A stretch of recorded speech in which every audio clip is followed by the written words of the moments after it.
I'd like to call this meeting back to order.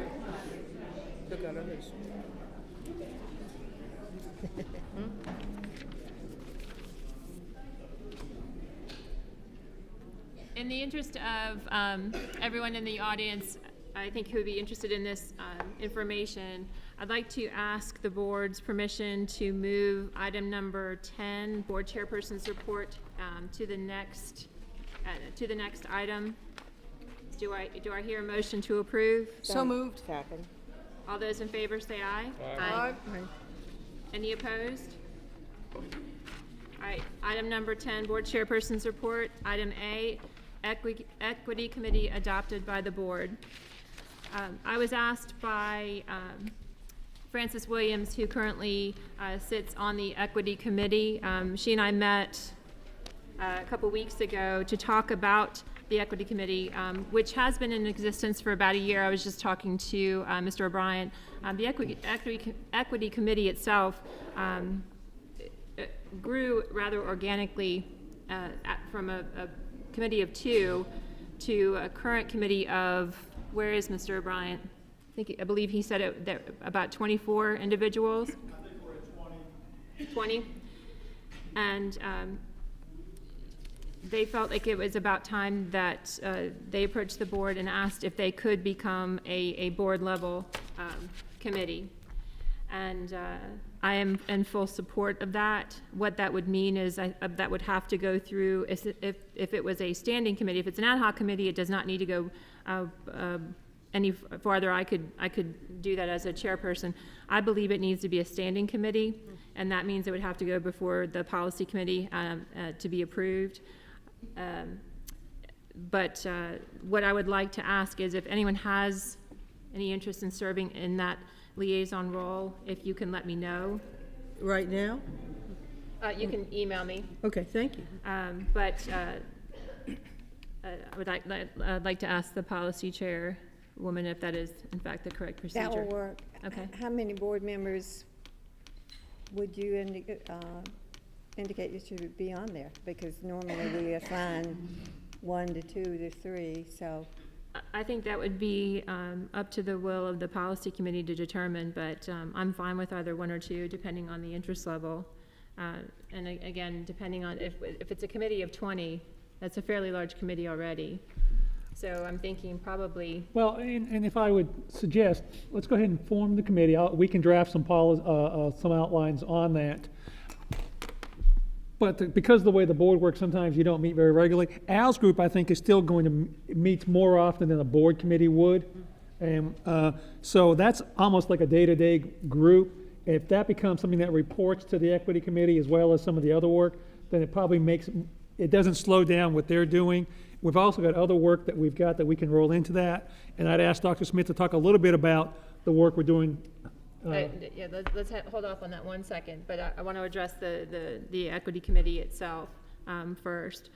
So, okay, so I guess, so if Mr. O'Brien, when they address that, if you or some representatives from the committee can make sure to attend that policy committee meeting so that you can help form, what it's going to look like, if that's.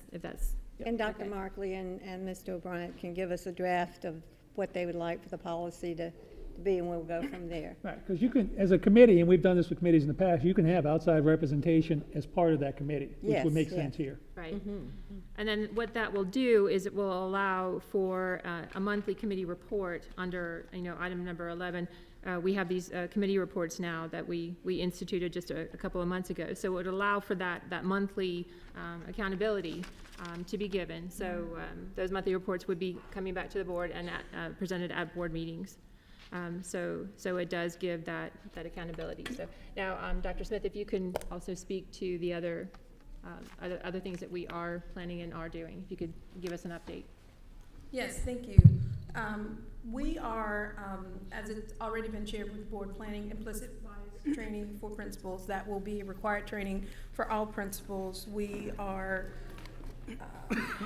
have confirmed the date of June 26th specifically for that training. We are working right now with our trainer to make sure that we're designing training that we believe will be impactful and aligned with aligned with the goals of the board and the desired outcomes. We're working to articulate that. We are also planning implicit bias training for all teachers, and that will be required. That is still being fleshed out because we want to make sure, and it's also been mentioned by folks tonight, that that is done in such a way that it is sustainable. It is not a one-time event. We do not believe that teachers attending training for an hour, 2 hours, or even 3 hours is going to be enough as a one-time event. So we're looking at how can we build that in a sustainable way. It was also mentioned tonight that there is a book study that we're planning, and I'll just hold that up. This book specifically, the title is Culturally Responsive Teaching and the Brain, Promoting Authentic Engagement and Rigor Among Culturally and Linguistically Diverse Students. And this specifically is about classroom practice. So how do we change what's happening in the classroom so that it is culturally relevant for all students? So this is a book study that is going to be required for all principals, and the principals are going to take this back to their buildings and work with their faculties and staff in the implementation of this. And this book was chosen specifically because it does involve the brain and how children learn, and it also does involve our curriculum. So we want to ensure that we're being responsive. The other required book study is Despite Best Intentions, and this was a book that was recommended by members of the equity team who have gone to, and I've shared this information as well, to different state trainings throughout North Carolina. And this was one of the books that was recommended as a part of that. And this book talks specifically about, the title is Despite the Best Intentions, How Racial Inequality Thrives in Good Schools. So how can we have schools that have really good outcomes, but within that school, we have disparity between different groups of students. And so we want to understand that. We want to be able to respond to that and have principals acknowledge what's happening in their building and be able to offer different opportunities or equitable opportunities for all children. This specifically is a book study that we're working with a consultant to help support the facilitation of this, because we want to ensure that it's done very, very well. And then the other things that we're planning, specifically, I don't know if you know the term, but groundwater training, and that's through the Racial Equity Institute out of Raleigh. And just a brief description, I'll just read to you. Groundwater is a 3-hour introduction to race equity. It is a participatory presentation in which the REI organizers will use stories and data to present a perspective that racism is fundamentally structural in nature.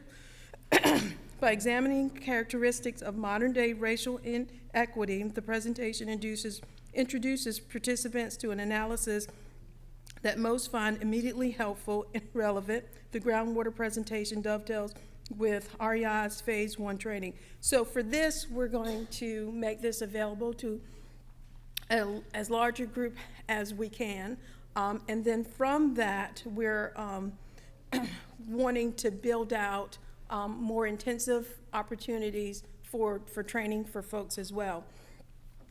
We're looking to take advantage of the Race Equity Phase 1 training, and we've got some tentative dates on the calendar, and what we'd like to do with this is we'd like to make this not only be a school personnel group, event and group, but also have community members be a part of this if we're able to as well. And that would be training on May 16th through the 17th that would take place in Raleigh, and again be done through the Racial Equity Institute. And that training is described as moving the focus from the individual bigotry and bias.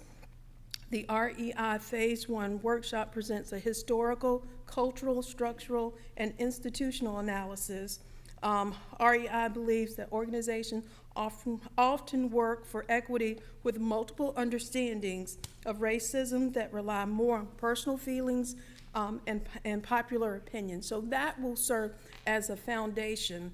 And then following that, what we would do is we're looking to institute monthly we're looking to institute a racial equity discussion series, which would be a monthly face-to-face conversations for people who have gone through the Phase 1 training so that we can continue that training. And that would involve reading articles, coming together around specific issues, but we don't want this to, again, be you go to the training, so what? Or you go to the training, now what? And then finally, and I think this was referenced specifically by Dr. Campbell, we would institute touch points in our monthly principals meeting related to school improvement. So we would tie directly what we're asking principals to do to their school improvement. And then the cultural competency training, I know that our HR department is working on that for as a part of the initiation for new teachers, but that would be embedded throughout as well. So we've got a lot of pieces that we're still working on identifying some dates. And then we have already scheduled, I think, our follow-up equity team meeting where we hope to be able to confirm this information and be able to send out dates to principals, get materials ordered, and register for the events, and then also share information with the community and so that they can be involved as well. Thank you. Oh, you're most welcome. Couple things. Speaking with my IEP mind and going back to some of the things that some of the community members talked about is the idea of measurables. Yes. So how are you going to build in the measurables to all that? So Actually- specifically, looking through school improvement, we are transitioning this year to a district-wide school improvement system, NC STAR. Previously, we used that with just a limited number of our schools, and so, but we're going district-wide this year. And within that, there are specific indicators that are being added to the system connected to equity. And so with that, that makes it very tangible and connected to school improvement. So when schools meet for their school improvement team meetings, they will be talking about equity. They will have equity goals associated with that.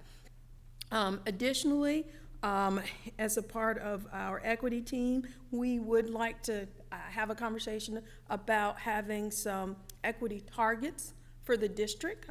We haven't gotten that far in the conversation, but we are very interested in that. And then schools would benchmark themselves against those equity targets as well. And then in terms of participation with the training, you know, we would maintain rosters, folks who were missing, you know, missed the training for a valid reason or regardless of the reason, we would make sure that we've got a sustainability plan so that we could circle back around to them as well. A couple other things, and I apologize for not mentioning these. We're also working on a developing partnership with New Hanover Regional Medical Center. We made contact with the gentleman today who does this work for them, so we're working with them. We've also had an extension from county government to engage in this work with them as well. And then also something mentioned tonight that we are already in the works of planning is a curriculum equity audit. We've had some conversations about, you know, how does a child feel when they don't see themselves reflected in the curriculum that's put in front of them day after day after day. So we want to make sure that our curriculum reflects the children that we serve. And so those are just a few other things that, that we're working on as well. Great.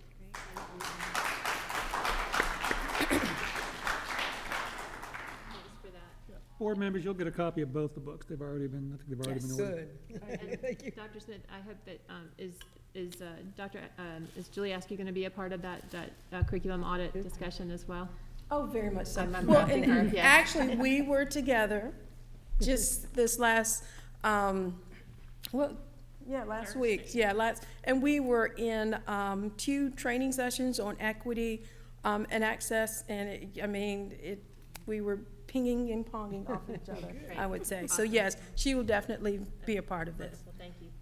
And one thing I forgot to mention as well, as part of the, bringing the equity committee up to, board level, is that, just like the Title IX committee, they would have the goal is to, as we roll out the new, website and web pages, they would have their own web page. So that would give you a list of everyone who is on that committee, and give you the dates, give you the, anything that they are doing, as part of their charter. And then that was it. That actually comes next on my report in terms of governance. But it would give you all the activity that they are doing. So that is another level of accountability, that they would have their own webpage that you can go to, you can click on any links, any resources, any materials. That would all be readily available. So the new website, which we cannot wait for, will be rolling out April 15th. Ms. Nichols, when's the next policy meeting? I was just looking, it's April 20, whatever the, 23rd, at 3 o'clock, All right. here in the board center. But just, I don't, in a general consensus, I don't hear any issues with taking it up to a board level committee. No, I think that'd be very beneficial. Okay, great, all right.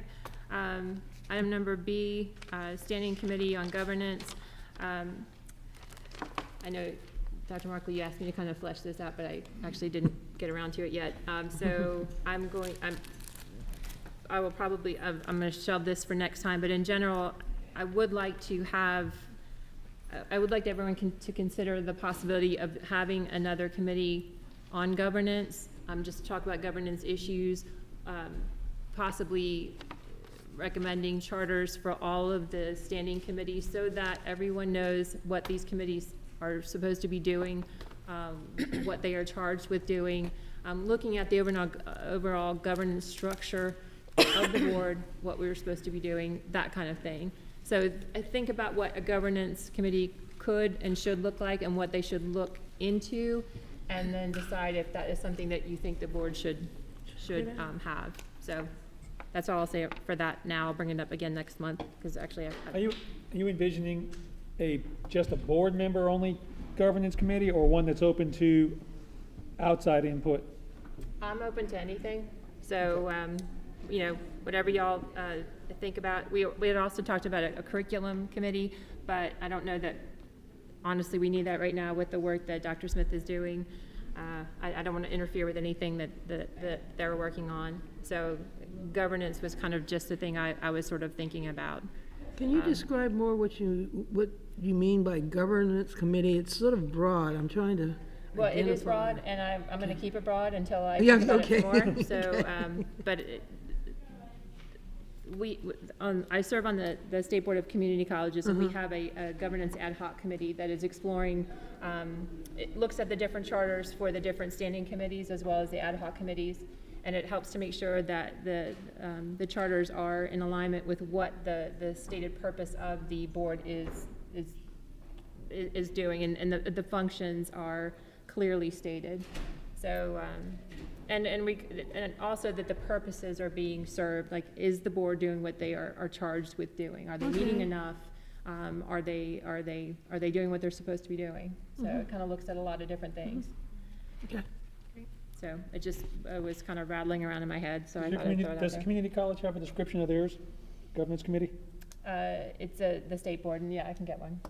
Okay, okay. I'll be heading up there tomorrow morning. Okay, item C, board retreat. I would like to schedule a board retreat. I think that would be a great thing for all of us. And I think Tabitha sent a date out. And the date was April 27th? 7th, 6th. 27th? But I don't believe that most of the board members can. So it would be just me? Members who were not able to attend. No, Okay. I So read. they were supposed to bring their calendars today, so we could find a Okay, date. so the 27th is out. Does anyone have a date that would work? Anyone want to throw a date out? Is that just a bad weekend for everyone? Well, I could make the 27th, but I can make the 27th. I already said I could. I can make it work. I can't make it in April. All right. How about, May 4th is the next Saturday? yeah, May? May 4th? After, just making, after, about 11, Oh. it's teacher trot day. So we could go run and then, go trot and then, And then go out on my birthday. No one told And me I'll that was a wait for you requirement of when being you on the get board. back. Then my birthday. I'm actually running. We'll I'm bring running cake. for Blair. Go. Oh, good, congratulations. do you, would you rather do? No, how long will it last? I mean, it can last as long as we choose for it to last. It's Yeah. usually a half day. You book a half Yeah. day. Yeah, 3-4 hours. Yeah, that's fine. Is that all right? So do you want to try to do May 4th, 11 o'clock? What time you Oh, run? May. Is that good for everyone? Yeah, that works for me. Sure. Yes. Yes? Okay. All right, we'll try to secure a location. We usually do it at an off-site location. In the past, we've done it at the airport. We've done it at the Chambers building downtown. And we've done We've it done it in at the aquarium. We've done it here. I mean, just sometimes it's nice to have a different view. We've done it at 301. I just prefer that we don't have to pay Right. to have a retreat. Oh, yeah. And the Chamber's always been a good partner. The airport's a good partner in terms of that. Airport would be good. Hannah Block, we have, That's- might be a possibility. All right, great. Thank you all very much for considering that. And we will work on that. All right, moving back to item number 6, administrative personnel. None at this time. No? Okay.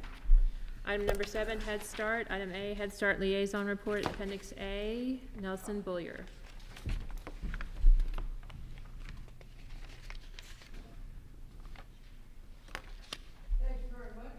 Tonight, we have 2 members of our Head Start family, the Johnson Pre-K Center, to come and talk about some of the work that they're doing. They're just going to go ahead and brief you guys for a quick 4 or 5 minutes and, highlight some of the wonderful successes that are coming out of our pre-K program. Let me find my papers. Obviously, we have our, oh, there we go. Thank you very much. We have our usual numbers. Can we play with this thing? All right. There we go. Okay. No, not working. Thank you very much. Yeah, we have our numbers, as you can see here, for enrollment. Same as last month. Any questions on our enrollment numbers for pre-K? Our 3 and 4-year-olds? No? Okay. We have our in-kind budget this year, or this month, our monthly in-kind. That's the contribution you guys ran for office, so we all know what an in-kind contribution is. In this case, for federal reporting purposes, we have to show you that, the space that the county generously allows us to use is an in-kind contribution, and we have to, by law, have a report on that, a quarterly report on that. So that's what that is. I jumped to C, but going back to Appendix B, you can see our monthly expenditure report in a second. Hey, there it is. And we are still on target. One area where we're a little low is supplies and materials. If you have any questions about it, I will let Shannon handle those, but we're looking at making some snack purchases or doing what we need to do to get those up there. We have some flexibility. We're not too worried about it right now.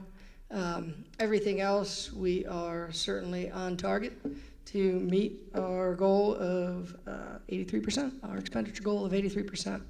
But like I said, we have to do something, I think, with supplies and materials. Won't be too big a deal. Shannon, do you want to add anything on that? We're good to go. I love that. And now, unless you guys, are there any questions from the board? Do you have any audits upcoming, or are you all good for the year? Shannon, do we have any audits upcoming? Well, don't be sorry unless we're being audited.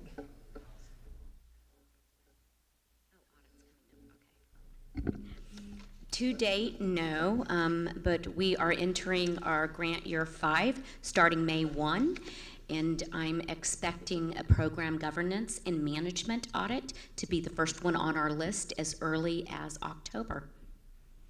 And I'm excited to announce that we will be doing our brief training next week. So April 9th. we'll get you covered. Thank you. April 9th, before the budget meeting, the board is going to undergo some Head Start training. Should be informative, should be brief, which is the best kind of training. That's what I learned in my military days. But right now, I will turn it over to Johnson Family Pre-K.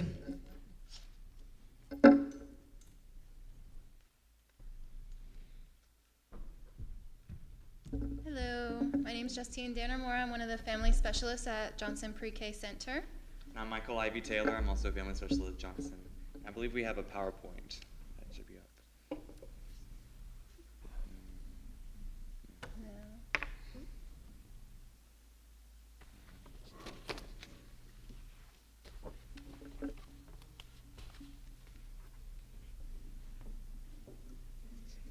Maybe we have a power.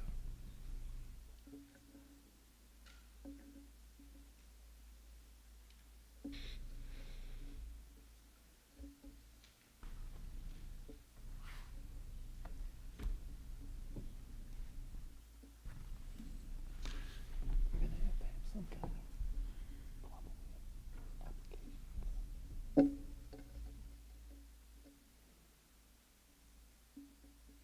Maybe.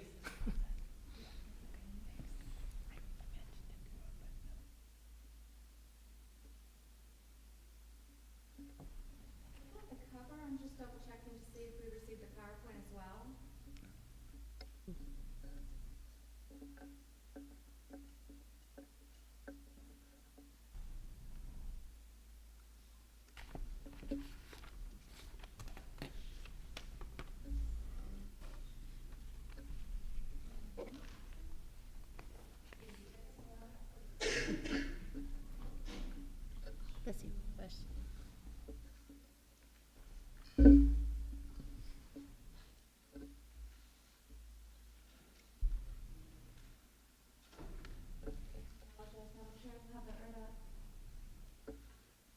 Sure.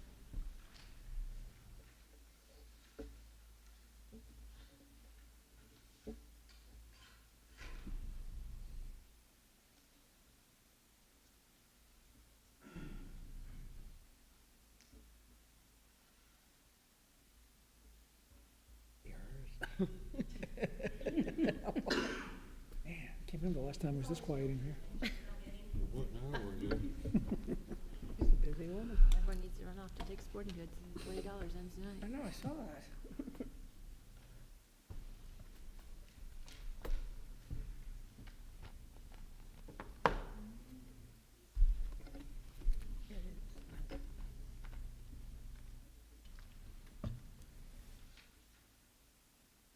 It is.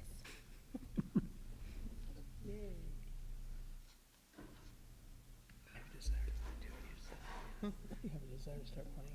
Somebody see that screen like that?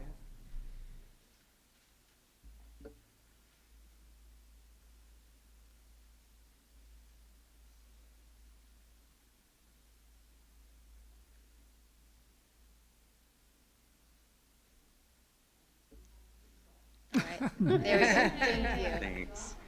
Thank you. So we're going to be speaking a little bit about the Head Start performance standards regarding health services and family engagement and how we meet those requirements at our site.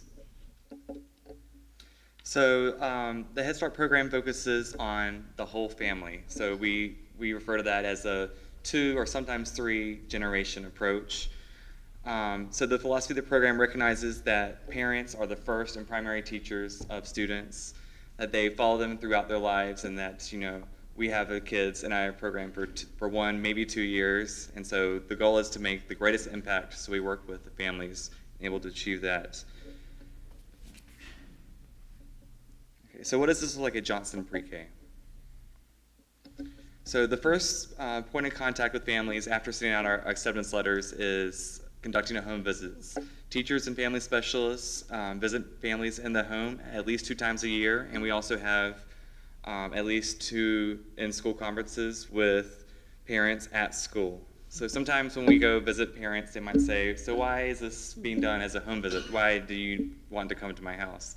So we've explained to parents, children are most comfortable in their own environment, especially when you're trying to first get to know them. We found that it eases the first day of school transitions, and it also is a really great way to start building that connection with parents, which we know how important that can be when you're working as a team. Let's see. Another requirement in our program is family assessments. At Johnson, we usually do this about 2 times a year. So this year was a little bit different. We had Hurricane Florence, so we actually did an extra family assessment. We have families rate their strengths and needs in all the categories you can see right there. And this allows us to be able to prioritize the way we direct our resources, know what families, what community agencies we need to be working with, and referrals to be sending them. And it also lets us have data on how our families overall have, how their situations have changed throughout the year. So with Florence this year, we realized that there was a lot more need. So we directed the resources we had, and we also decided that we needed to have an event. So we did have an emergency, Hurricane Florence relief party, I think we called it.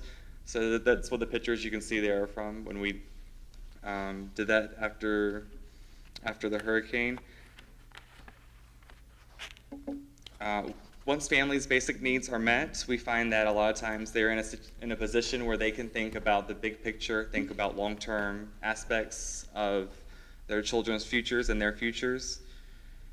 At the first in-school conference, our teachers and family specialists work together with parents to create a family goal. This is also a Head Start requirement, which is something kind of unique. We provide resources, advice, and we check in with parents to see if there's anything we can help them do to complete whatever goal they selected. They vary a lot by the parents' interests.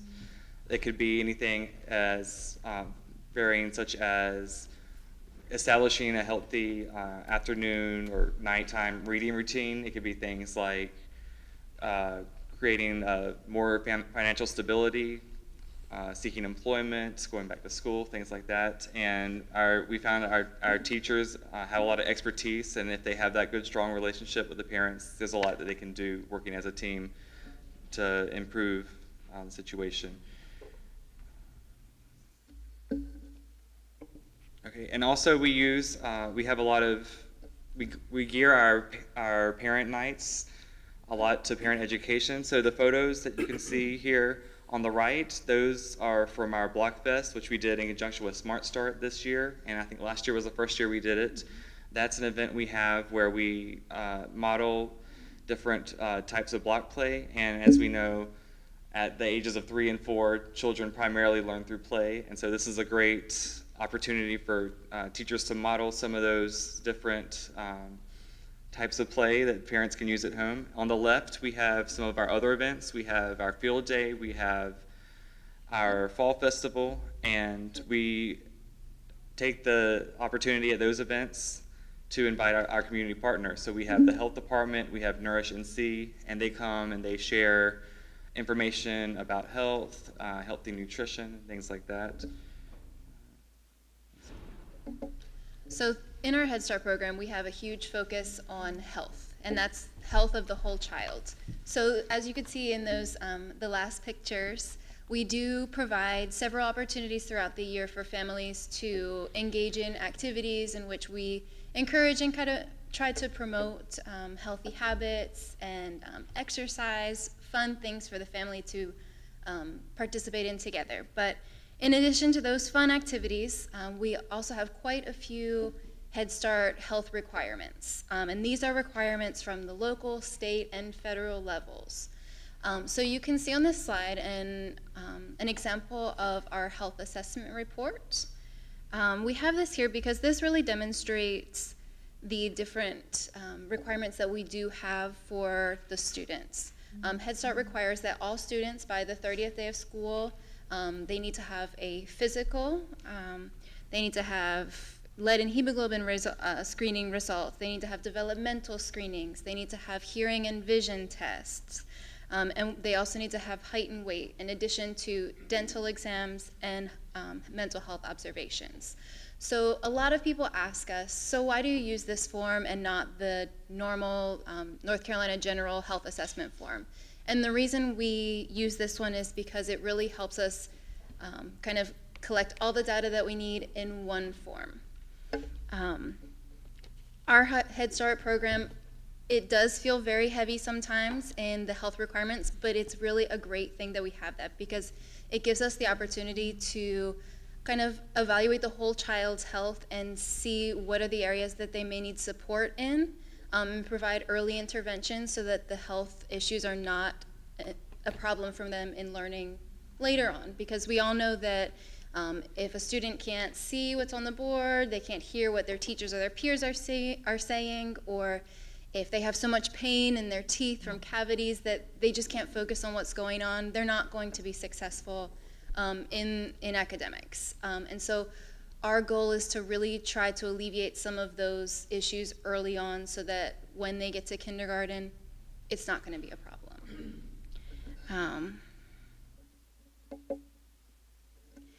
So as you can see here, these are some pictures of our kiddos practicing their dental practices during the day.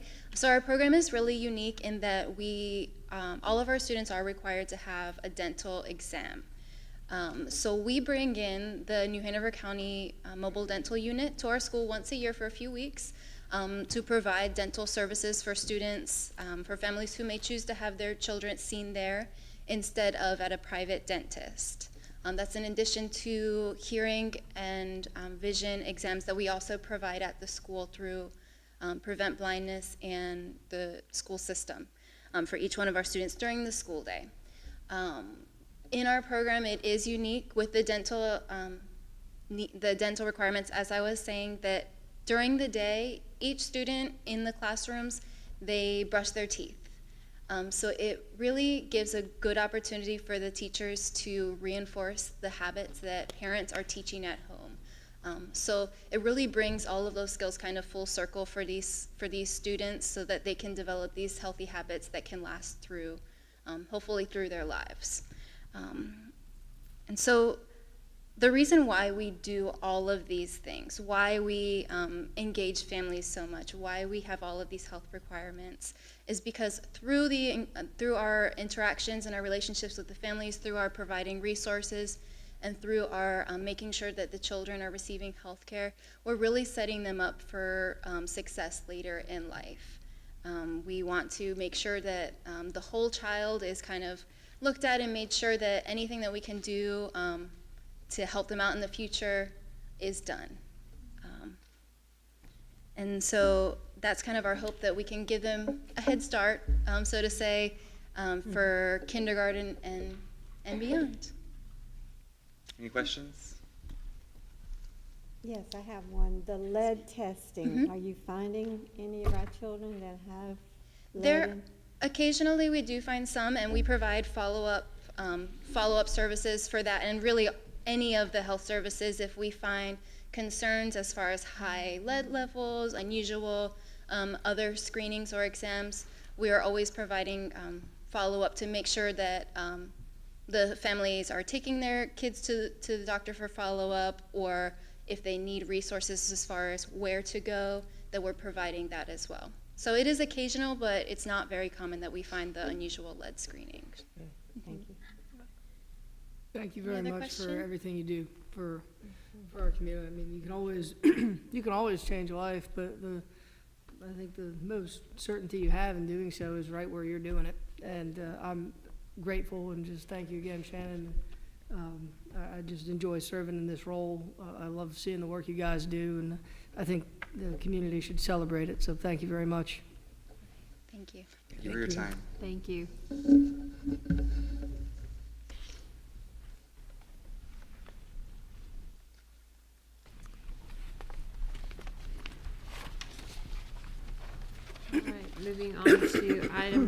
right, information, item A, policies for first reading, Ms. Nichols. We have 3 policies for first reading. The first 2, 6002, civil conduct, and, numbers went away. 1710, non-discrimination and non-retaliation. These policies are in place, but we've made some additions that you've had copies of, but I want you to listen closely because Mr. Bullett's going to explain, and then I'm going to ask you to waive first reading, so we'll make sure we understand. Thank you. Thank you, Ms. Nichols.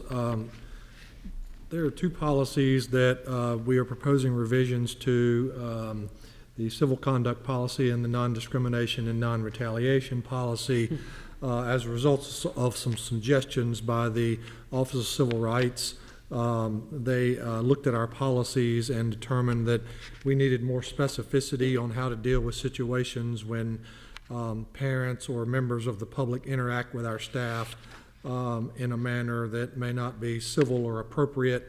So they wanted us to clarify what the remedies would be in that situation, and to make sure that the parents had other modes of communication if their access to the school was blocked for inappropriate conduct, or if their communications were blocked for inappropriate language.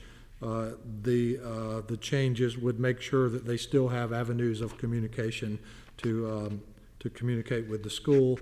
And then OCR also wanted us to just reiterate in our non-discrimination policy, which is 1710, that we do not retaliate against people for exercising their rights under federal or state civil rights laws.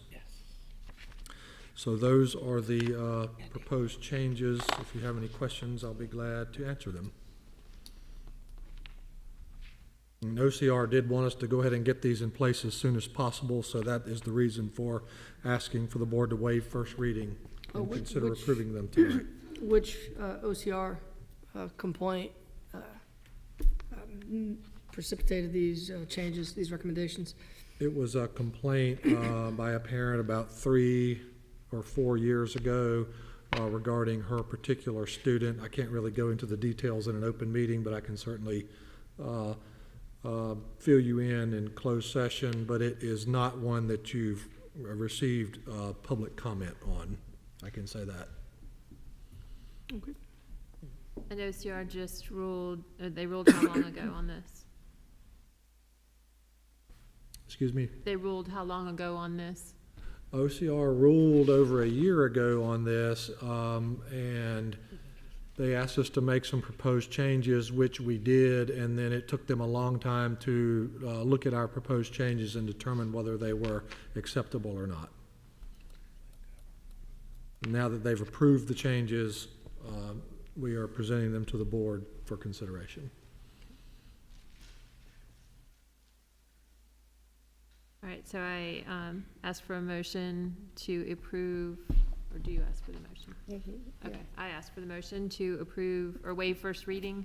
Yes. Okay, so I'm asking to waive first reading for policy number 1602 and 1710. So moved. Is there a second? Second. All those in favor say aye. Aye. Any opposed?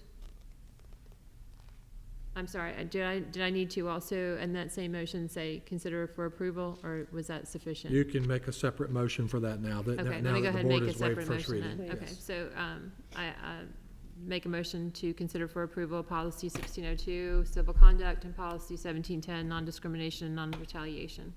So moved. Is there a second? Second. All those in favor say aye. Aye. Any opposed? They are approved. Thank you, Mr. Bullard. The next policy for first reading is 8125, establishing domicile for purpose of school assignments, and Ms. Askew is going to do that one for us. Thank you. Askew. For 8125, this is really just, 8125, this is really just a clarification of some of the language. It's cleaning up the language and correcting the school names for those schools that have changed names, as written here. also for removing Virgo as one of our schools. So again, there are no substantive changes. It's really just cleaning up the language. And we have provided a link for the student assignment plan so that when parents go to this website for this, then they can quickly click on to the assignment plan, so, which is very long and in detail, but this is a big help for them. So this is for first reading, so if you'll read very carefully and go through the school assignment plan, that'll help you also with redistricting. And we are requesting a waiver of first reading. Oh, I did not know that. Okay. Well, there aren't any changes other than, as you said, really they're just cosmetic changes, making sure that we've got all the schools named correctly, and there's no policy changing at all. Absolutely, that's correct. Okay. So, Madam Chair, if you'll conduct that part, please. All right, so I will call for a waiver of first reading and consideration for approval of policy number 8125, establishing domicile for purposes of school assignment. Moved. Is there a second? Second. Any discussion? All those in favor say aye. Aye. Any opposed? It is approved. Thank you very much. All right. Thank you, Madam Chairwoman. Moving on to item B, elementary and middle school redistricting, Appendix F, Eddie Anderson. Thank you, Madam Chair. As the board knows, we're nearing the, actually nearing the completion of our current bond program. And as part of that bond program, we'll be opening up not only a new school in Porter's Neck, but some expanded capacity at the elementary level. And so we had planned a elementary redistricting that would go in effect for 2020. And during discussions at the last board meeting, the board expressed interest in looking at a potential service provider for redistricting, specifically Cropper GIS Consulting. So tonight, Matt Cropper is here to give us a presentation of his company and the process that he uses for redistricting. Matt? Thank you, Mr. Anderson. Madam Chair, members of the board, Dr. Markley, thank you for the opportunity to be here tonight. As Mr. Anderson said, I'm here as just a first introduction to the school district. And we do this kind of work all over the United States, and I'm just here to share some case studies and give you some concepts and some ideas of how other districts in North Carolina have done it, give you an overview of the process that we typically go through for redistricting, and a conceptual timeline that I've put together that for you to consider and to discuss, some things for you just to look at and react to as a first glance. So we are Cropper GIS Consulting. We're based out of Ohio, but we do this kind of work all over the United States. Our specialty is school redistricting. We also do population enrollment forecasting, school facility planning, and things like that. But most of the work that we do is related to school redistricting. We've worked with districts everywhere from 2,000 to 200,000 students all over the United States. We're just finishing up a process in Cabarrus County, North Carolina. The board, I think they're working to approve that sometime this month, I believe. And we finished a process in Union County Public Schools a year ago that was very successful. And so we bring to the table technology and the geographic information systems and being able to work with complex data and a lot of data and make it easy to understand for members of the public and also staff and school board and all stakeholders. But we also bring experience in what has and what hasn't worked in school districts across the country. We also do work with the U.S. Department of Justice, Office of Civil Rights, and I help provide consultation to them as an expert on federal desegregation cases that exist all over the United States. And so I have a lot of experience in school redistricting from many different angles, and I'm honored to do this kind of work and help communities out through this process. The first, I put these slides up first just to give you kind of a background on some of the school districts that we've done more recently in this state. And Cabarrus County is one that's nearing completion. They did a comprehensive redistricting study, elementary, middle, and high school. In this process, we actually formulated a committee to work through the discovery process of developing options and working with the committee, making sure that everything is transparent and open, and so that the public can also participate. They can observe all the meetings, and we really value transparency in this process, and we've done it many different ways, but the most important key to success for redistricting is to have it be open and transparent so that members of the public can view what's going on and the work that's being done, and they can also react and provide feedback from the start. So this process took about 9 months to complete or longer. It's a committee-based process. Yeah, how many students does Cabarrus County have? Cabarrus County has about 33,000 students, so they're a pretty big district. I think they're a little bit larger than this district. Both Cabarrus and Union belong to what's called a large district consortium with us, so they're both 20,000 plus districts. Yes, sir. And so, the process went really well.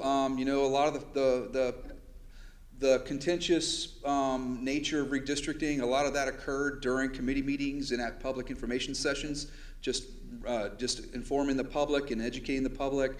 And when we got to the board process, there was 13 people that came to the public hearing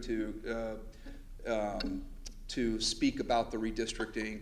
And so we see that as a success, that all the communication and all the discussion occurs leading up to the board process, and by the time we get to the board, a lot of that discussion and those considerations have been worked out, and even though public members may not like the result of the redistricting for their community, they can all agree that the process ensures that it's a best plan that meets the needs of all students in the district, not just one student, one school, or one neighborhood.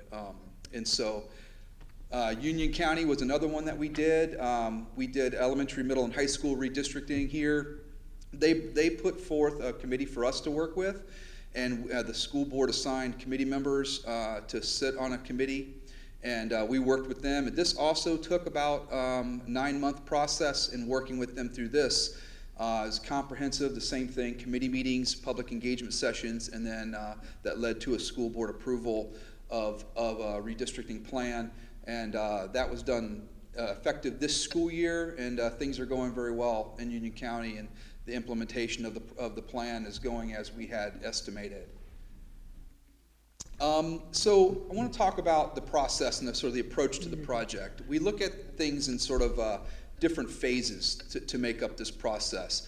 We collect the data and information. We put all this stuff and information into GIS and mapping systems so that we can analyze data and make informed and accurate decisions.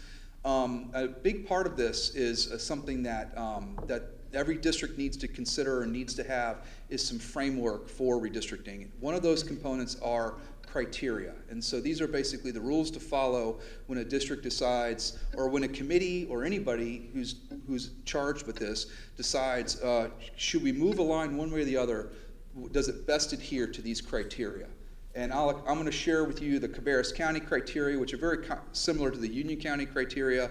And I think Mr. Anderson has provided you some samples of other districts that you could see. You can see a lot of commonalities in the criteria, but they do vary and differ based on what the community feels is important to them. Yeah, I'm just wondering with the phrase community-driven, is how that is used, how that's referred to, where it says that you have identified the 5 phases of a community-driven redistricting project. Yes. That's sort of a nebulous term almost, community-driven. Well, it is driven by the community because in our process we have it's open and transparent, so we enable the public to provide feedback at any time. So we're constantly monitoring input from the public as well as other stakeholders. If it's a community-based committee, that certainly is another component. Sometimes we do redistricting where we don't have a community-based committee, but we work with more of an internal planning team. We're doing that, actually starting that with Wayne County, North Carolina here soon, and we're doing that in Frederick County, Maryland right now. It's an effective way to do it as well. It's the benefit of not having a committee-based, a public-based committee is that you can do it in a shorter amount of time. And so, but any way you do it, enabling the public to participate in the process and provide input and hearing out what the public's concerns are and trying to make changes if it brings us closer to adhering to that criteria, that's really the nature of a process, a community-driven process, and that we're listening to the public. We're not just taking a plan forth to you and saying, here is a plan that we recommend without any kind of public input. Thank you. Yes, ma'am. Sir, if I could Yes, sir. follow on to that. Again, I'm new to all this. I'm just curious, how do you communicate with the public? How do you maintain that transparency that's so critical to this process? Well, what's most important is when we start working with committees, whether it's an internal planning group or a committee made up of the public, we like to put all the materials online. We make all the materials available. So we build a web page that's dedicated to the process.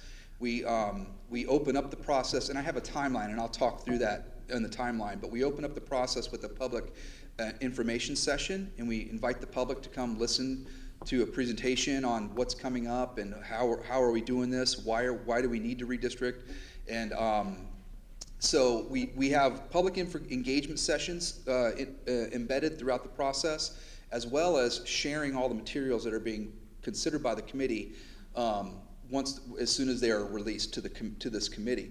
We also build a general feedback form that the public can provide input at any time. So when they see the materials, that's when you start to get comments and input. And if it's the way I always say it is, we want to make as many people as happy as possible and make sure that we're listening to the concerns of the communities.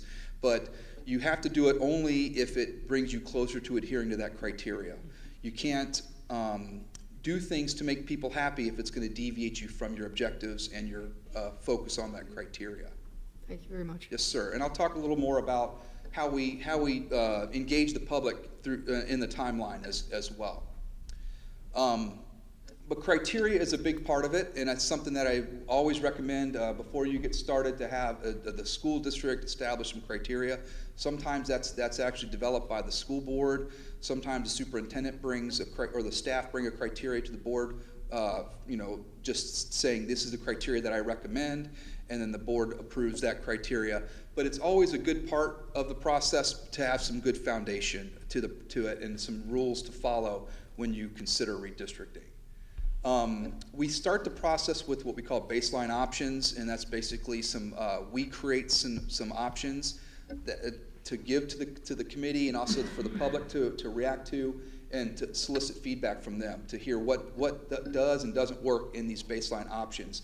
That kind of helps the committee or the planning team and the public hit the ground running to understand how many different ways can the boundaries be configured and what would the results be as it relates to statistics and the maps and things like that. So the options are basically done in advance of working with the different stakeholders, whether it's a planning team or committee, and then the public, and then school board as well.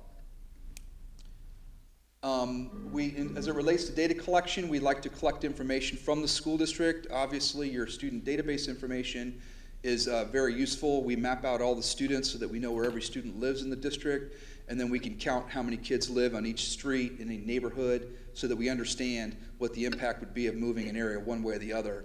The county governments have a lot of GIS information for mapping, for property mapping and things, addresses and municipality lines and all the other features, geographic features that exist in a community that we collect and use as well. So we take all that information, and if it's not in GIS format, we put it in GIS format. So we take all these pieces of data and embed it into our mapping system so that we can make accurate and informed decisions. This is something that we use in every process that we do, and this is a map of Henrico County schools in Virginia. And you see these small little, they call them census tracts. I refer to them as planning blocks. So these are small building blocks for redistricting. And the district may have something like this in place, and if they do, we would start with that and maybe modify them if we need to make them more granular for the purpose of redistricting. But basically what these are small, think of them as pieces of a puzzle, that what we do is once we have these cut out, we start to assign a planning block ID, so members of the public can tell us what planning block they live in. And we also give other information on these, such as how many students live inside each planning block, so that when we start to generate options, you'll have this overlay of the planning blocks. You know how many kids live in each of these planning blocks. Public members can also be informed, as well as the planning team. Well, if this option doesn't work good, why can't we just move this area instead of this area? They could look at this map and they could see, well, there's 100 kids in this planning block, but maybe only 20 in this planning block. And that kind of helps inform people who don't have GIS expertise to understand what the impact would be of moving areas one way or the other. So planning blocks are a very effective tool in providing, empowering the public to use some of the tools that we use as mapping experts. You see that we create maps and generate statistics that shows each attendance area, and we like to see how many kids are living in, coming into a school from out of zone, and how many students are leaving an attendance area for particular reasons. One of the things we like to factor is looking at where the programs are, and how we estimate enrollment, and that we make sure that we don't compromise any programs. If half of a school's enrollment's coming from, say, a magnet program, or if it's a partial magnet, or if they have some sort of specialty program there, we don't want to fill that school up with students living in the zone and compromise the nature of the program that allows students to come from all over the county. So those are things that we factor in and make sure that we estimate when we do our start estimating enrollment for options. So the guidelines and the criteria are something that as I said, are very important and something that needs to be in place before you start into redistricting. And it's basically the ultimate question at the end of it is, when a recommendation is being brought forth to you, is that does this plan best meet the criteria and guidelines established by the school board? So, I have some examples, and what I'm going to do is talk about Cabarrus County. I think you have some other examples, and it's up to you to determine how you want to proceed with developing criteria. I don't think you have to do it tonight, but it's something that you should just know that it's good to have criteria in place prior to prior to starting to look at options. So these are the criteria that Cabarrus uses, and criteria that we work with in districts all over the country. So these include balanced school facility utilization, so looking at making sure there's an equitable amount of space in all the schools, and also accounting for future growth, so not only knowing how many students live in the areas as we're modeling them now, but being proactive and where there's growth or where there may be decline forecasted across the county. Close proximity, so also trying to assign students as close to their home as possible. Parents want to make sure that their kids are on a bus as little time as possible and they get home as quickly as they can. So looking at the proximity of the students to the schools is an important factor that school districts have as part of their criteria. It also helps enable transportation efficiency and makes things more cost effective for school districts as well. And that touches on maximizing bus efficiencies and transportation of students. So if students are assigned in an efficient manner close to their school, if possible, that makes transportation efficient, cost effective.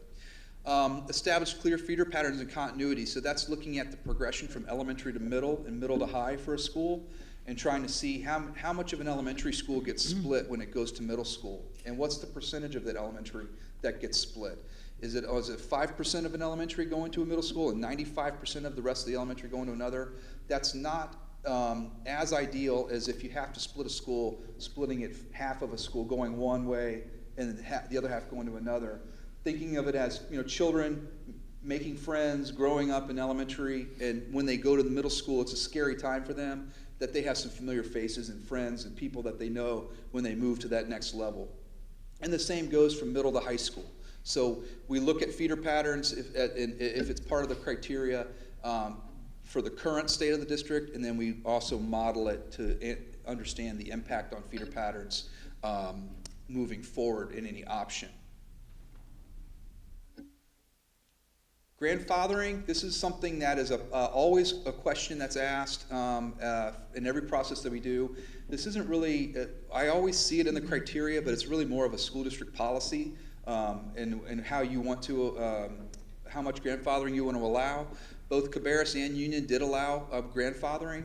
And most common thing I see is that the rising school year, like the rising 5th grade, would be eligible to stay at their school if they were impacted, or the rising 8th grader, that terminal year, those students are eligible to finish out their school year. High school as well, usually rising seniors. Sometimes districts are more lenient with high school. And I don't know if you have grandfathering policy in place, but that's something to consider. That is a question that always arises when you start talking about moving communities and students. Minimize the impact on students, so we quantify how many students are impacted in any particular option so that we can understand how many kids are being moved and where they're being moved to, and understand what that impact is, and see if we can try to keep that as minimal as possible while still accomplishing our objectives. And then consider economic, cultural, and ethnic diversity, so looking at the demographics of the students in the schools and seeing what they are currently versus what they are in any particular option. Making sure that we don't adversely affect any school and create a greater imbalance in demographics of a school. We look at a lot of times we'll look at socioeconomics as a big part of this, and that socioeconomic, what the free and reduced lunch percentage is of the schools currently versus any option. And that's something that typically we'd have to work with the school district to get that information, because it's sensitive data, and it's something that that it's not in every district. We're not able to obtain that. So, but we would work with you and talking with Mr. Anderson. That's something that you've done in the past to get some of those socioeconomic data for the options as we create them. So that's looking at the impact on demographics is a common thing that we, as part of the criteria. Try to establish contiguous zones. So try not to have a satellite zone, a zone that's disconnected from the main zone. And I know that you guys have a couple of these that exist in your high school and your middle schools, and I think you may even have 1 or 2 in your elementary schools. And you know, if they exist in a district, sometimes they exist for various reasons and things like that. And what we try to do is we try not to create any more. If there are satellite areas, we evaluate those and see is there a way that we can consider to make it better without sacrificing the other elements of the criteria. And then using major roads and natural boundaries whenever feasible to define attendance zones. And that ensures an efficient boundary for transportation, and also maximizes safety of the students so that it minimizes the time they have to walk across major roads and things like that. It's important to note that what we normally do with school districts is say that all these criteria are in no particular order or priority. Utilization is always kind of, it's usually an objective and a criteria, so utilization is one that kind of rises to the top. But if you focus on only one element of these criteria, you start to deviate from all of the others. So I think it's important to understand that no boundary plan, no redistricting plan is going to be perfect, and there are going to be pros and cons with any plan. But the best plan is going to be one that best adheres to these criteria as a whole. And if you focus on one element, you start to draw further away from others. And so you have to kind of just evaluate them all as a whole, and understand that no plan is going to be perfect.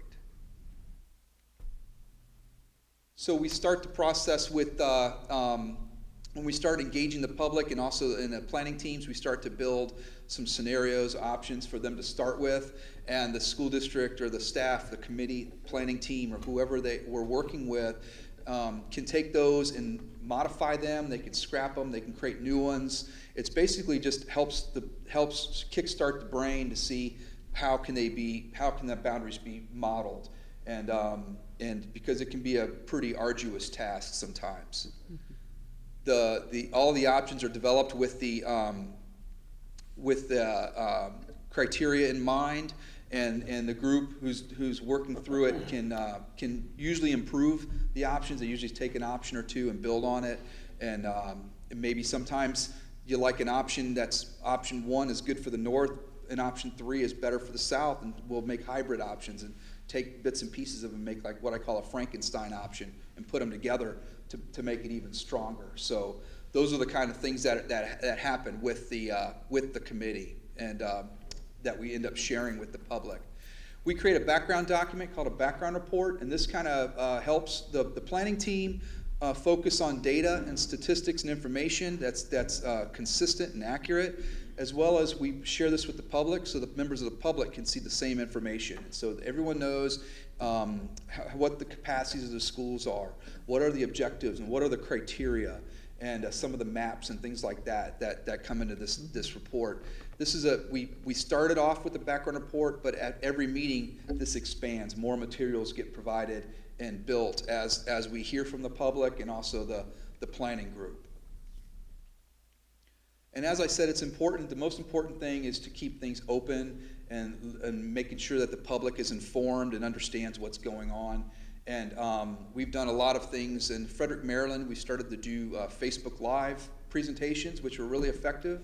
There's a lot of people that couldn't make it to meetings, but we'll record them on YouTube and Facebook, and that actually allows a large segment of the public who couldn't make it to meetings actually see the presentation and follow the process and things like that. So it's a really effective way.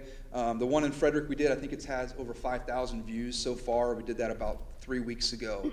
And so, so different things like that, ways to just to try to engage the public and make sure that people are informed is really the goal and the focus of this process.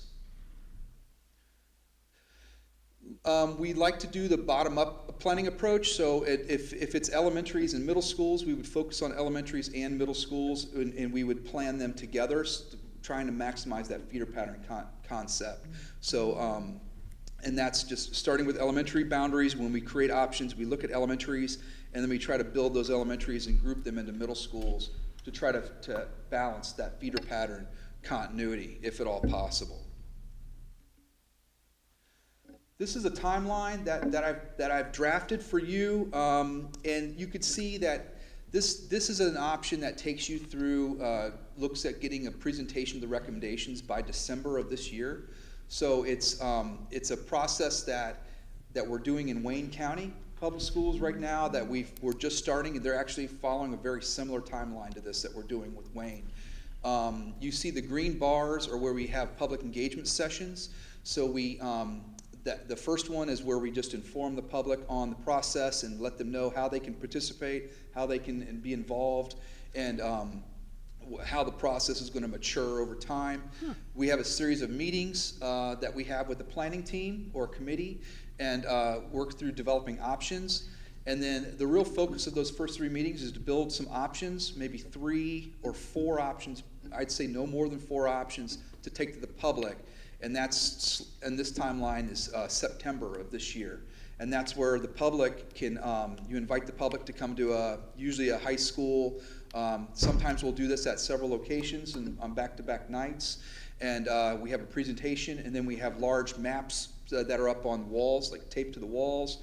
And it's kind of a gallery walk format. So the public can come look at the maps and talk with the planning team and consultants and staff around the maps and ask questions. We also put an online survey out to accompany the second public information session where we ask the public to give us input as it relates to the criteria.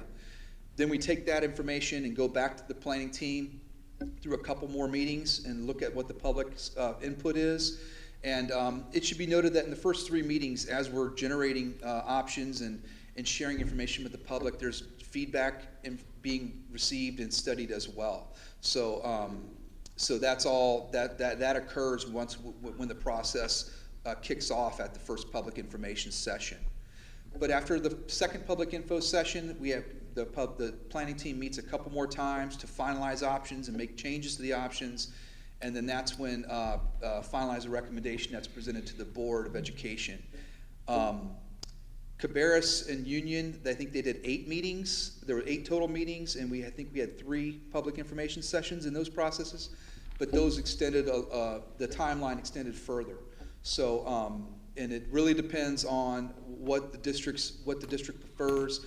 This is an effective way to do it, and with districts of this size that we've done across the country as well. Mr. Anderson, does this conform to our needed timeline based on where we are building-wise? It does. To implement, if the redistricting was going to be implemented in the school year 2020-21, those student assignments would go out in February a year prior. So we would be shooting for February of 2020 to get that out.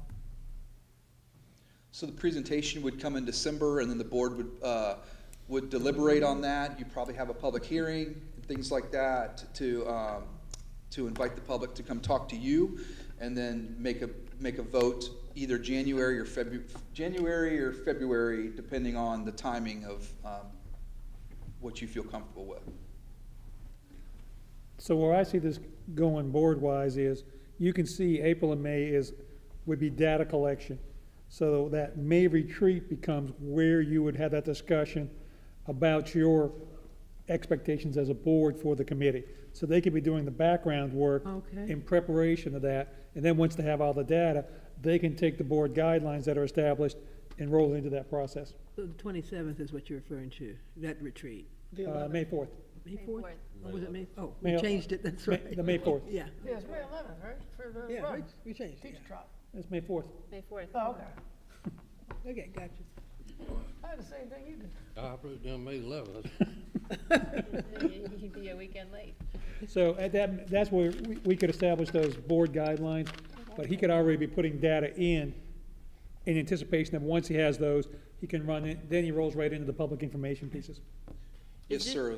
A lot of the information that's needed, and then that time can be developed, and it won't, the timing of the criteria won't hinder that process. Is this timeline, you said that you had really two timelines based on the type of planning team you had. Would this be regardless of which type?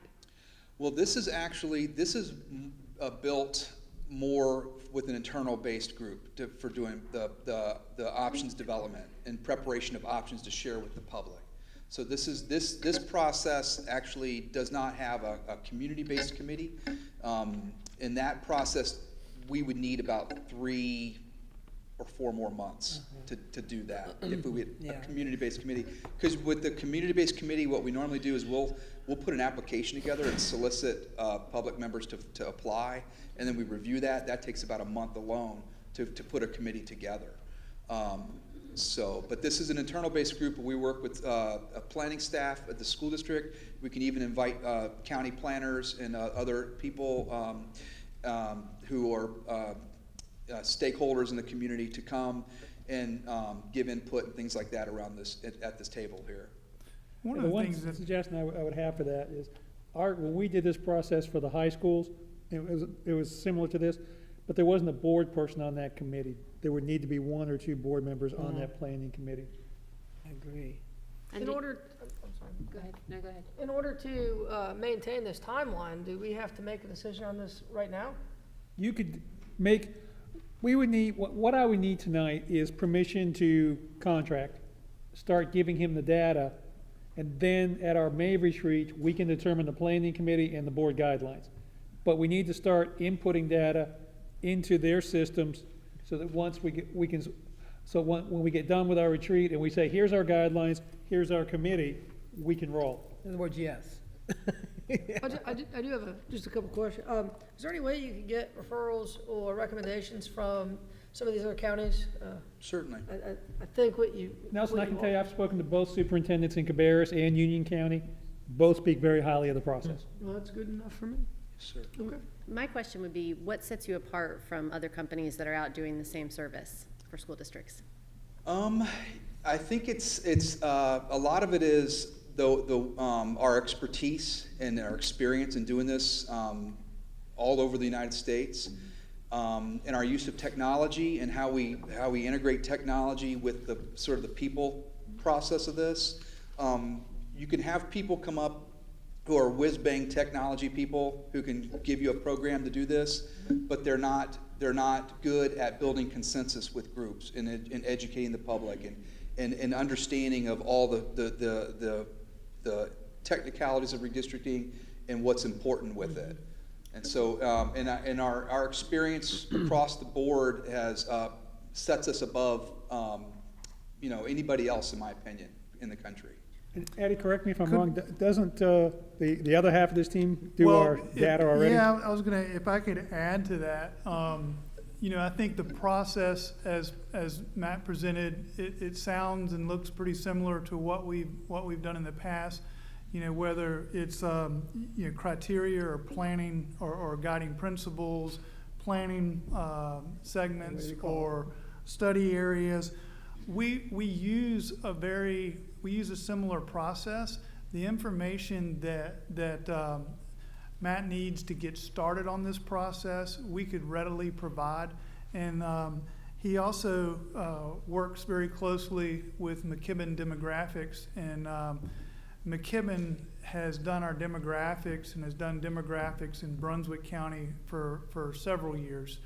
And I think they bring a very unique understanding of the region.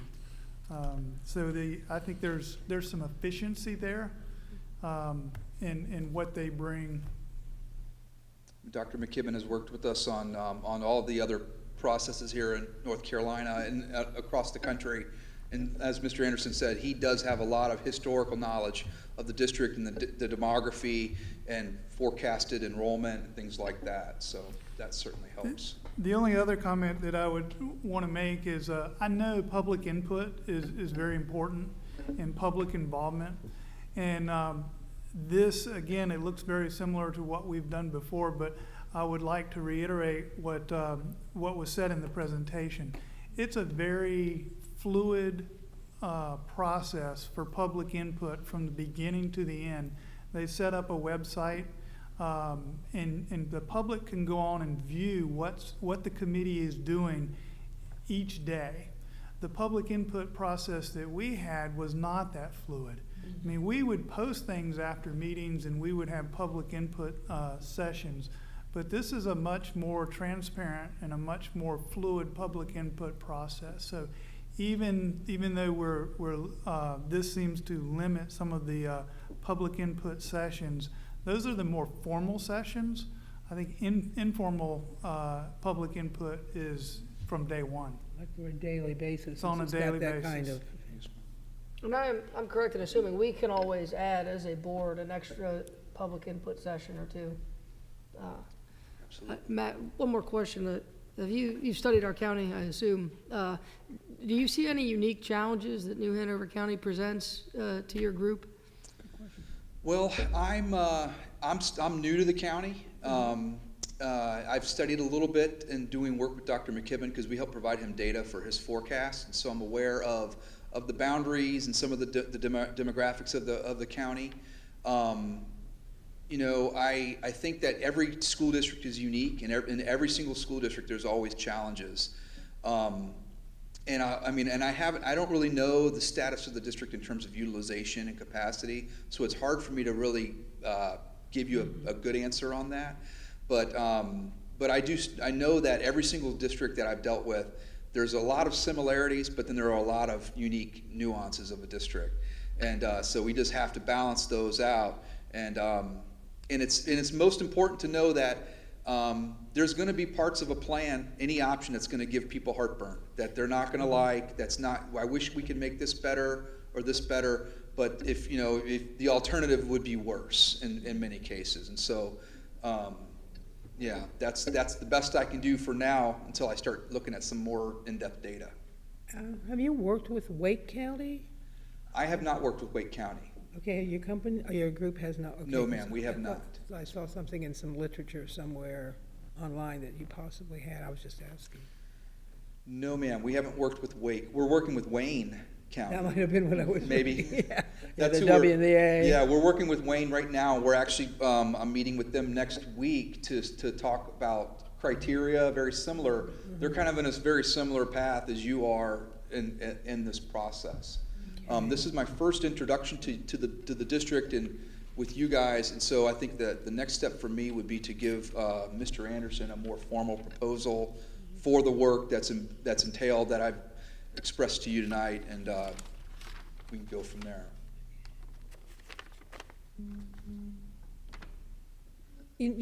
When your presentation, you said that you had advised the Justice Department? When did you do that, and what kind of a role was that? Well, I've been working with the DOJ since 2005. Okay. And I've worked on over a dozen cases with them. Some of them I've testified in, and many of them they settled before they get to a federal judge, or they all go through a federal judge, but before we have to get to like a testimony, a trial kind of situation. What kind of cases were you usually assisting them with or advising them on? I'm sorry. I'm sorry, I got a cold. I'm trying to get over. What kind of cases were you usually advising them on? They're all. I'm a subject matter expert in regards to student assignment, so I help them with desegregation, segregation, and desegregation cases that have been going on since the '60s. Most of these, and they've been, over time. I think they kind of fell through the cracks, or they weren't being studied as heavily, and so they engage me to help out with some of the larger districts to help figure out, do much of what I'm doing now, but working with administrators and the Department of Justice around the same table, try to almost a moderator in a sense of looking at boundaries and working with the groups. Thank you. Yes, ma'am. All right, so I think what we need to do now is we would need to approve, moving forward, the superintendent, just go ahead and What I approve need the process. is indication that you'd like me to move forward. Most likely, the proposal will come in under the amount that's required for board approval, but once I see the formal proposal, I will share that out with anyone in case there are particular questions. So I'm just asking for permission to move forward at this point. So is there a motion to move forward? I move that we go ahead and allow the superintendent to enter into this contract. Is I'll there a second that. Any other discussion? Well, we definitely need outside help because we have the new members, and it would take us a while to go back and learn what we've done and what we should not have done in the past. So this is wonderful to have. Are you going to be back with us from time to time? Or this is Yes, ma'am. I'll be the person facilitating the entire process. You'll be our new best friend. And I'll also be there to help the board, guide the board through the recommendation and make sure that you understand the ins and outs of the recommendation once it does come to you. Because we'll say, we remember you said. Yes, ma'am. No, Now, I promise you that. What I will need from the board, when we go to our retreat, we'll need to develop those criteria, so please bring those with you in terms of what you want, and that's always a very entertaining discussion. Second piece is planning committee, ideas for what that committee should look like. Because we'll need to formalize that there, so that we can get that committee up and running. No more Higgins satellites. That would be nice. All right, so we have a motion and a second. All those in favor say aye. Aye. Any opposed? It is approved. So, Mr. Cropper, how long before we see the formal? I'll put that together. I'll have it to Mr. Anderson by no later than next Tuesday. That's So okay. I'll make sure you see it no later than the end of the week. Yes, sir. Thank you very much. Thank you. for your Yes, ma'am. time. Thank you. Sorry you had to stay so late. Yeah. He sees some of our challenges. I was going to say, Yes, you I can probably know. get a little taste. Yeah, you get a feel of our community here. All right, moving on to item number 9, Superintendent's Report, Charter Schools. All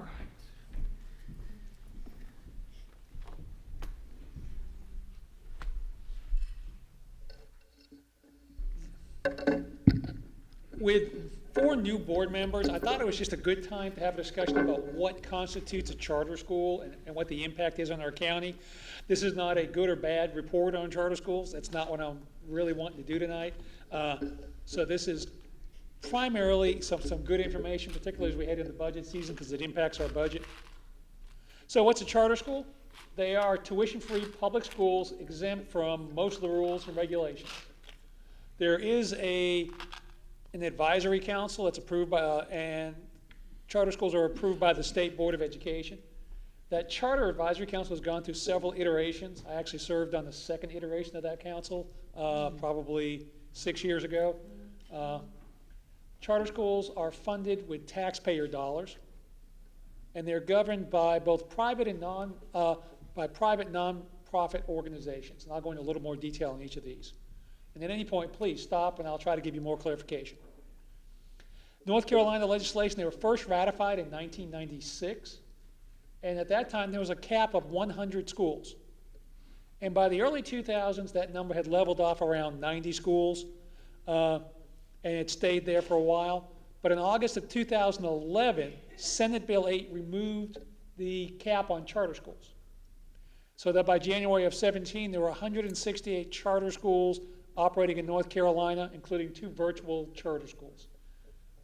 And then there were approximately 91,000 students, almost 92,000 students enrolled statewide in charter schools. What makes them different? Charter schools do participate in the state's testing program. So when you see a school score, they have a school score that's the same kind as ours, both proficiency and growth. One thing that's different is they are not governed by elected officials. The boards sort of create themselves. There are no curriculum requirements in a charter school. Charter schools, unlike public schools, can modify their school calendars. There are no class size restrictions for charter schools, so the K-3 legislation that we live with does not apply to charter schools. Only 50% of teachers need to be certified in a charter school. They are not required to hold teacher work days. They are not required to provide transportation or to provide lunch. And they're exempt from bidding laws. So, yes? Oh, on the certified teachers, is there a requirement for a college degree? Generally, no. This law basically reads that only 50% have to meet certification requirements. And there's some pluses to that. If you're doing an art school and you have somebody who was a professional dancer at the New York Ballet and you wanted to use them as an instructor in your school, then that makes sense. And it's a flexibility I wish that we had in our schools. When you have an executive, and I've seen this happen multiple times, that retires from a corporation that wants to give back to the community. They may have worked in a chemical plant and want to teach science. We make them come back and jump through lots of hoops to be teachers. But a charter school could hire that person directly, those second career folks. I mean, I would like to see us do things to bring some of those kinds of folks back into our schools. Here are the area charter schools.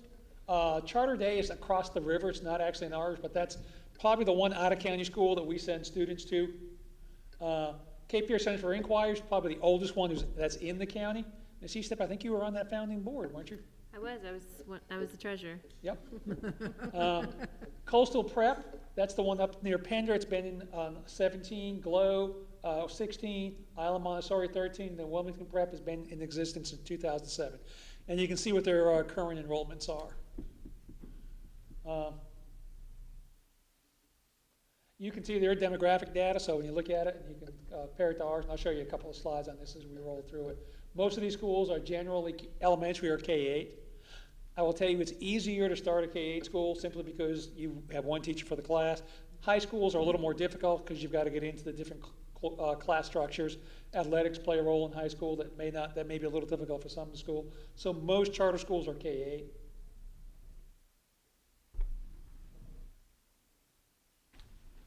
You can see it by percentages, where we are and then where the other schools compare.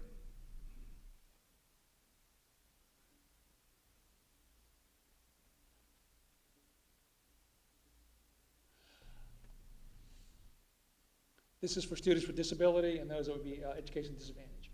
The students with disability for most charter schools would be on the milder side of that. Most of them do not, with very few exceptions, do not deal with severe disabilities. So autism, extreme behavior, extreme cognitive issues, and others are generally going to be our students. Most of these are going to be probably mild reading or issues.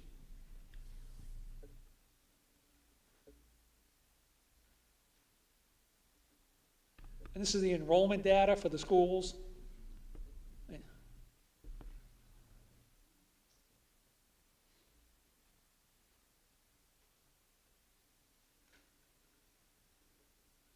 Special populations by school.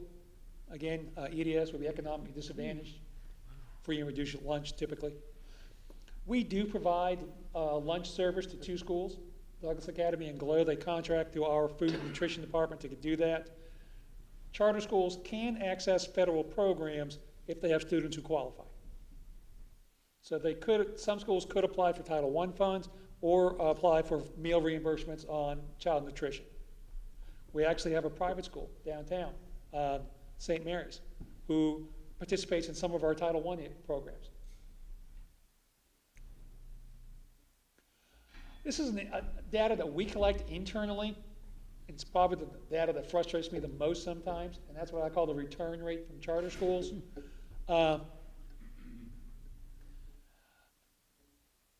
Charter schools will start the year, and then some of those students will come back to us. Typically, charter schools aren't adding students as the year goes along. I do have concerns about when some of these students come back.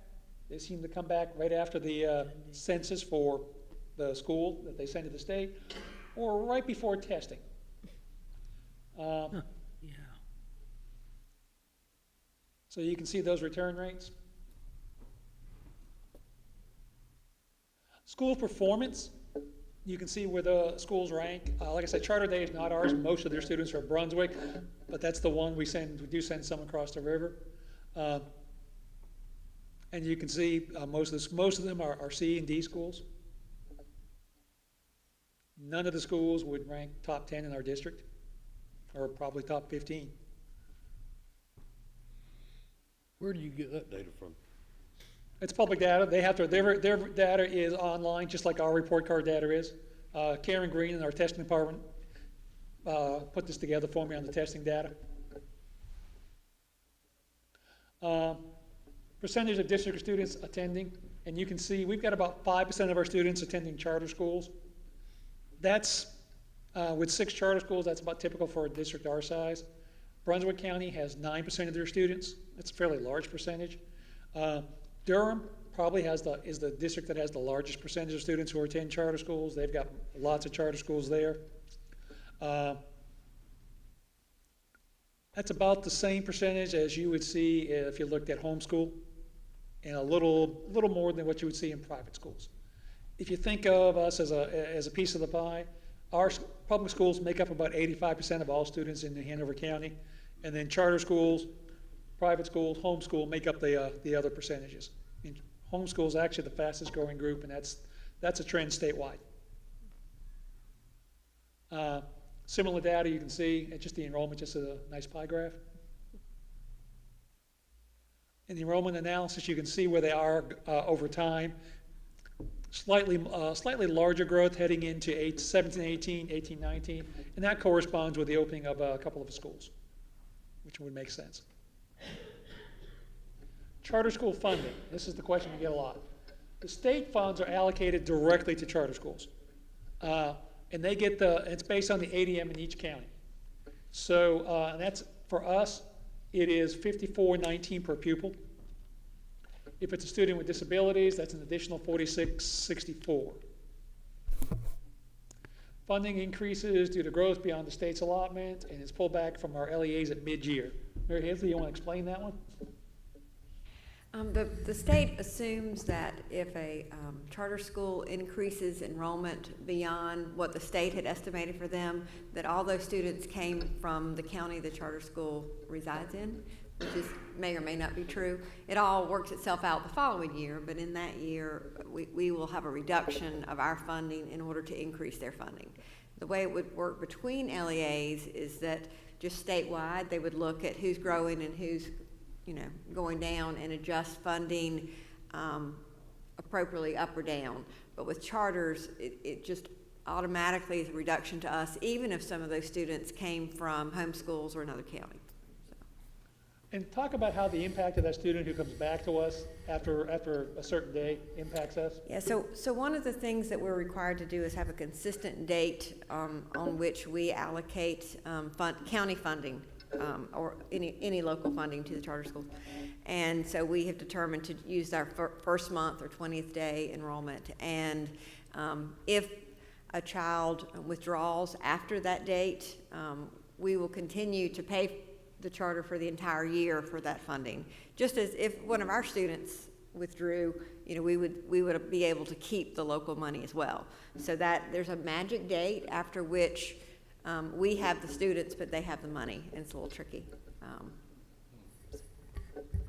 And there was, this has been sort of throughout several different lawsuits across the state, including ours. It was determined that we had to have that set date that didn't change. As we said before, charter schools can apply for federal funding through DPI, and that's typically some Title I funding for some schools and child nutrition reimbursements. But they're not required to provide lunch, and as I said, only 2 of the charter schools here access the free and reduced lunch. County operates other appropriations are in Fund 2, so the county per pupil is about $2,800, almost $2,850, and the other revenue is about $4 per pupil, and that's what we send to the charter schools. That's distributed on a monthly basis using that first 20-day ADM. Charter schools currently are not eligible for county capital outlay appropriations. And there's a couple pieces of legislation floating around this year that would change that. So we'll keep you up on that. And that's just really a quick overview on charter schools, the charter schools that are here, and then some of the rules that relate to those. Questions? As I said, this wasn't meant to be a good or bad, just simply to give you an understanding of those. All right, thank you.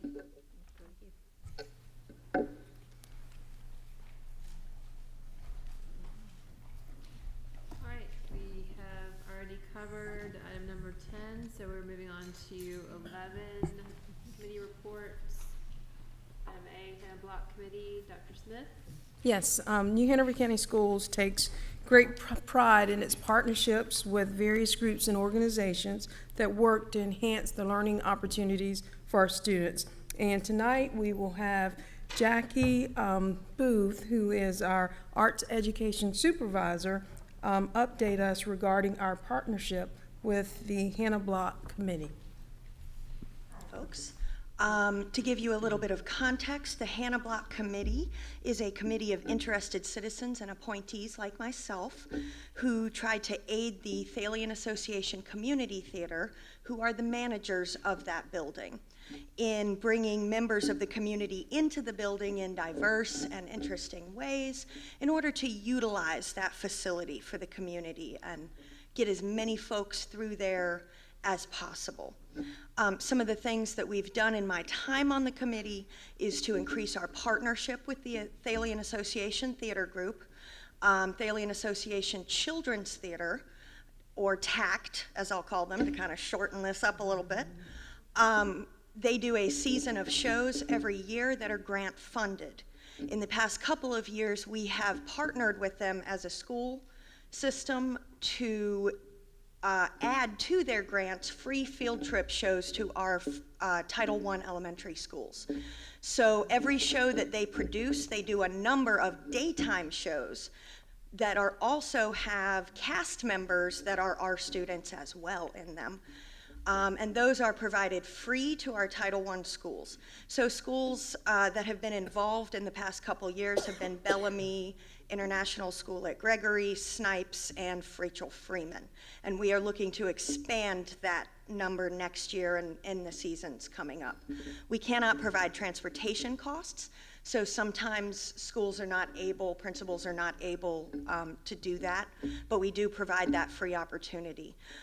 In the past couple of years, we have also partnered with the EC department, and TACT has been able to create at least one a season sensory-friendly show for our exceptional children. A lot of exceptional children are not comfortable in a theatrical environment because there are a lot of sights and sounds and noises and things that trigger them or make them uncomfortable. So we are providing a show, at least one show a year, where we are able to bring our exceptional children and have a performance that is comforting and not disturbing to them. On the other side of that, we are also educating those actors and performers in how to do that and what some triggers are for our exceptional community members. So that's really nice. And again, a lot of those cast members are our students.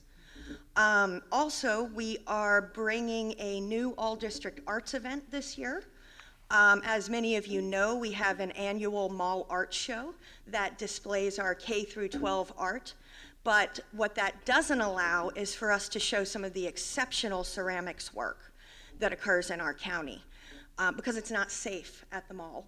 So the Hannah Block USO has allowed us free access to their space to create this show during the same weeks when the mall art show will be occurring, and also in coordination with TACT's production of Footloose this year, so that we will be having lots of community members coming through and seeing this. We have also asked our friends at the Azalea Festival to keep the student art contest show up in the building at the same time, so that we're going to have a lot of art for audience members and community members who come through the building throughout the day to see what our students are capable of. So that's going to be really nice and show just a different amount of art than we've been able to in the past. And that's been a really great connection. And we are continuing to create new and interesting ways that we can use this building and our partnerships with these community organizations to bring more arts and more diversity. Thank you. How about a board retreat? This is my first time. You did a great job. Is it a big enough space for like a board retreat? Absolutely. We would be able to set that up. Absolutely. So if you would like to speak with me, email me about that, I can get you in contact with the managers of the building, and we could set that up if the space is available. Yeah, that'd be great. So is the art show, I know in the past, the ceramics had been at the mall. So has that been a problem? We have a limited amount of ceramics that we can put at the mall. So sometimes we can do the elementary, the very small pieces that are less likely to get broken or touched. And we do put signs on them, but things do get broken. And occasionally we are able to get an empty storefront to put some of that ceramics in. But some of the work that our high schools are creating, throwing pots, larger pieces, that really we don't have room for in the mall and that are so precious that we don't want to put them in that space. They're going to be they'll be watched over in a much closer fashion at the Hannah Block USO. They will also have a better way of being displayed. The Orange Street potters who work out of the Hannah Block USO are helping our teachers in setting that up in a safe environment. And that way they're just going to be a lot safer, and we're going to get to see a lot more art from our students that generally don't get to show those pieces at all, other than in community events like, for instance, the Orange Street Arts Festival that is held right outside the Hannah Block USO each year. Awesome. Great, thank you. Any other questions? Good. All right. Could I just mention something about the retreat? The parking there is an issue. I just brought it up because I've had a lot of, I love the center, and I frequent a lot of things that go on, but they even do it 24/7. It's crazy. The parking's an issue. I just thought I'd bring that up. And at one of our last meetings, Ms. Justice, we have been discussing that, and they have been utilizing some of the funding they have to add extra lighting to those areas and discussing, how to better get more parking and safer parking, because I know there's been a history of unsafe parking scenarios at that building as well. So they have been putting funds, city funds and fundraising funds, into adding, one street light at a time that we can afford and things like that, that are trying to make that scenario a little bit better. So we love it. I love the place. Yeah, it's great. I grew up there. I grew up going to rehearsals there, so I'm really happy to be a part of this committee and help out with that space. But I grew up even before then, when it was World War II. And we had the military young men coming in. And I played basketball there. We had our high school dances there, so wonderful memories of a community center. And we're so very glad that the community has taken the time over the years to really reinvest in that site and not, let it fall apart like it was at one point a couple years ago. We have really reinvested in that site, and there are a lot of historical artifacts there that you can go visit, and there are juried, exhibits of World War II artifacts and information there that are really a vital part of our community's history. Well, hopefully if Wilmington does get designated a World War II city, then that will become more in the public eye, so that we can. Absolutely, we're hoping that. All right, great. Thank you. Yeah, thank you.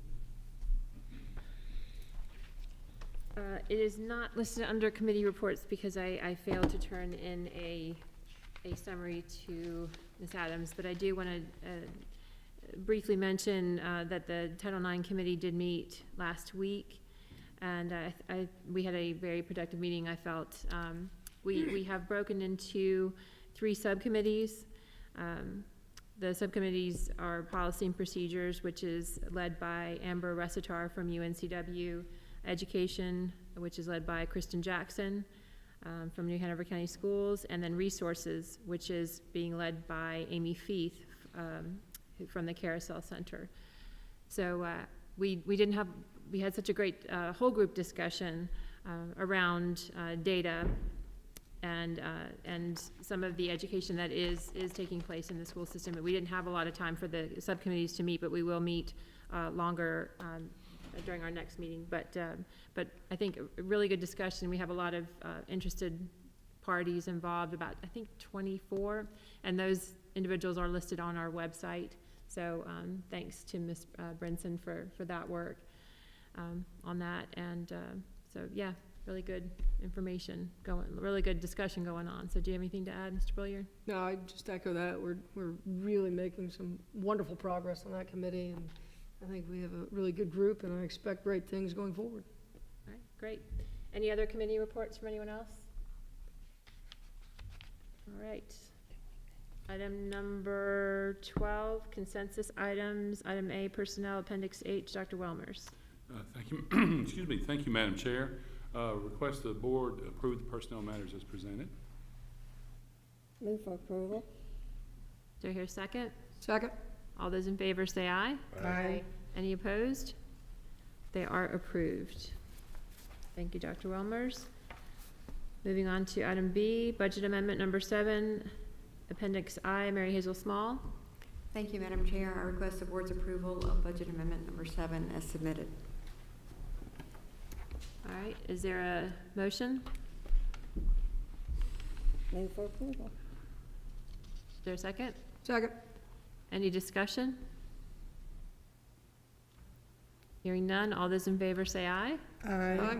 Any opposed? It is approved. Thank you. Item C, change of school assignments, Appendix J. I don't see Dr. Holliday, so it will be Ms. Askew. Yes, this is just a routine release for 2 students in Brunswick County due to their parents' employment there. Move for approval. Okay. Second. There's a motion and a second. Any discussion? Hearing none, all those in favor say aye. Aye. Any opposed? It is approved. Thank you. Thank you. Item 13, old business. Item A, policies for second reading. Ms. Nichols. And would you leave them right here so I don't lose them?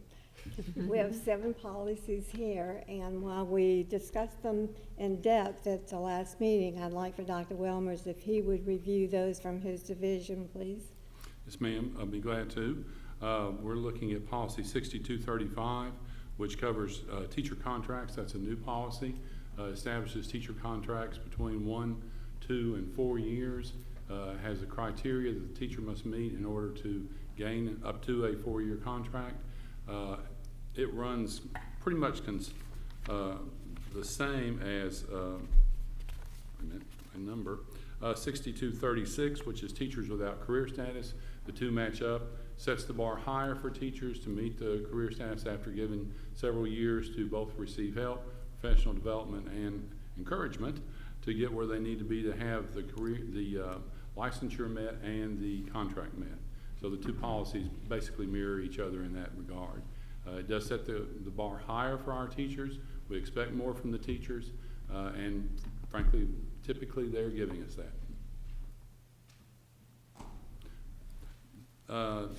Let's see, then the policy 6510 is the leave policy. The changes there particularly are discussing the employee's use of leave before specific times during the year, the beginning of the year, the end of the year, the first days, day before a holiday, the day before a vacation day. The general statutes and the North Carolina Employee Benefits Manual both say that an employee cannot use that day for personal leave. Now, sick leave is still a matter of what's going on with the employee on that day. We hope they don't call in 2 months ahead of time and say, I'm going to be sick the day before we go out on vacation, but we do have that happen every now and then. It's amazing how they can diagnose themselves that well. But this policy basically says that they cannot do it. It's meeting state statute, and that the principal has to approve in only specific cases. But barring those days that are named, the employee cannot use professional leave on those days. That's the main change in that policy. And while this paragraph comes from the state's handbook, personnel handbook, we have this information in our personnel handbook locally. Yes, ma'am. But it's hard to find. Well, and it's on page 71 if you want to look at it. So that's why I thought we need to bring it here, so when you're looking out for leave policy, there it is. So it's clear for the administrators, because we have so many new ones. It's clear for the teachers and the parents. Yes, ma'am. That are concerned about the amount of vacancies some days. Yeah. Does this mean that it's a state policy and we have no choice? Right. That's actually correct. The state, there's an issue in it, in that the state statute basically says that except for these days, and those days are the days before the vacation, the first day of school, the last day of school, the day before testing, and it says you can't. It is except, you know, the principal cannot make a decision on those days. But in policy, I mean in the state employees manual, when you read it, it's very gray, because when you read it the way it's put together, it says the principal may approve these days. And then it says if it is requested 5 days before, the principal has to approve. What that statement leaves out is the statute law that says before these days. And we have asked the state to go back and include that statement in the state employees manual, because we've had that as a statement here, I think as long as I've been here, but they have yet to do it. And so it's not clear. In the state employees manual, it's not clear, and there have been some training with teachers that say, if you get this in 5 days before that day, say the day before spring break, since we're headed to spring break, then the principal has to approve it. But that is not statute. In statute, it is that day cannot be a personal leave day. So we have to follow statute. Right, we have to follow statute. My understanding of the statute, or my understanding of the reading, was that, and it says there pretty clear right above it, that local authorities can grant exemptions to some of these policies. And my recommendation, of course, was that one be granted. I just think that, you know, maybe it's my inner conservative, but personal responsibility, you know, I think requires some trust, and I personally trust our teachers to make the determination of when they should be at work and when they shouldn't be. But I got an email sometime near Christmas where we had 259 teachers out. Yes, sir. One day? That was last year at spring break. Right. We've had high numbers this year too. This year's a little bit of an anomaly because of Florence and what it's done to teachers, I think stress-wise, to about everybody stress-wise. But we are, I think Ms. Nichols is right. This is a way to basically say, you know, we're not saying you can't be sick that day if you're sick that day, but you cannot use that day as a personal leave day. But you can still take a sick day. You can take a sick day. Yeah, we do allow employees to, that's their call, that they call in and say, I'm sick, they're sick. Now, if they say they're sick 10 days in a row, then we request that they get a doctor's note. But, you know, then they're really sick. But that's what we're doing with it. Well, I have the same attitude as Nelson does, in a sense. I think that our teachers are professionals, and I don't think they get enough credit for being professionals. That's just the reality of our society. On the other hand, it's the state statute is what you're saying, and I guess, Mr. Bullard, would you say we should be following the state statute? Yeah, absolutely. You have to follow the statute. And when there's a conflict between the statute and the state's employment manual, the statute overrides the manual. And so the policy presented here complies with the statute, which is what you are required by law to follow. How about if they call in sick and you see them on TV out somewhere having a big time? That 10-day rule. According to the policy, what I read was that the superintendent or the principal is entitled to ask for documentation or proof of illness. I'd defer to you on that if that's something you would like to do. But they can ask, the principal or no, actually, I'm sorry. It's only the superintendent who's entitled to ask for verification of illness. That's right. And in our handbook, it states that if the employee has more than 10 days, then we're asking them to get a note. I mean, get something from your doctor. And sometimes it's a child. I mean, you know, teachers have kids, and the kids can catch the flu, and we see a pattern as we move through the year on this. And but if they go over 10, we do ask for a note.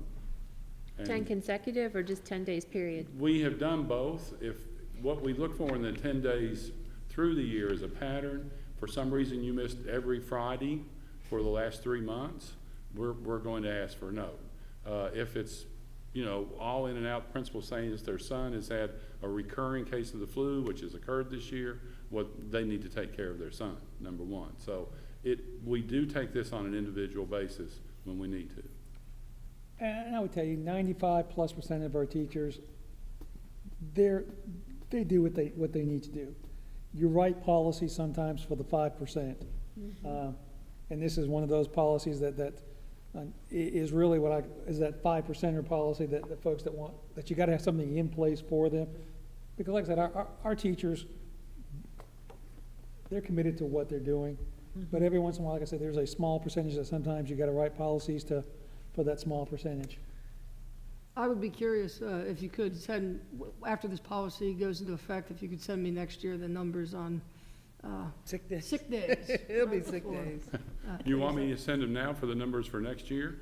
I'm going to get a lottery number out of that too.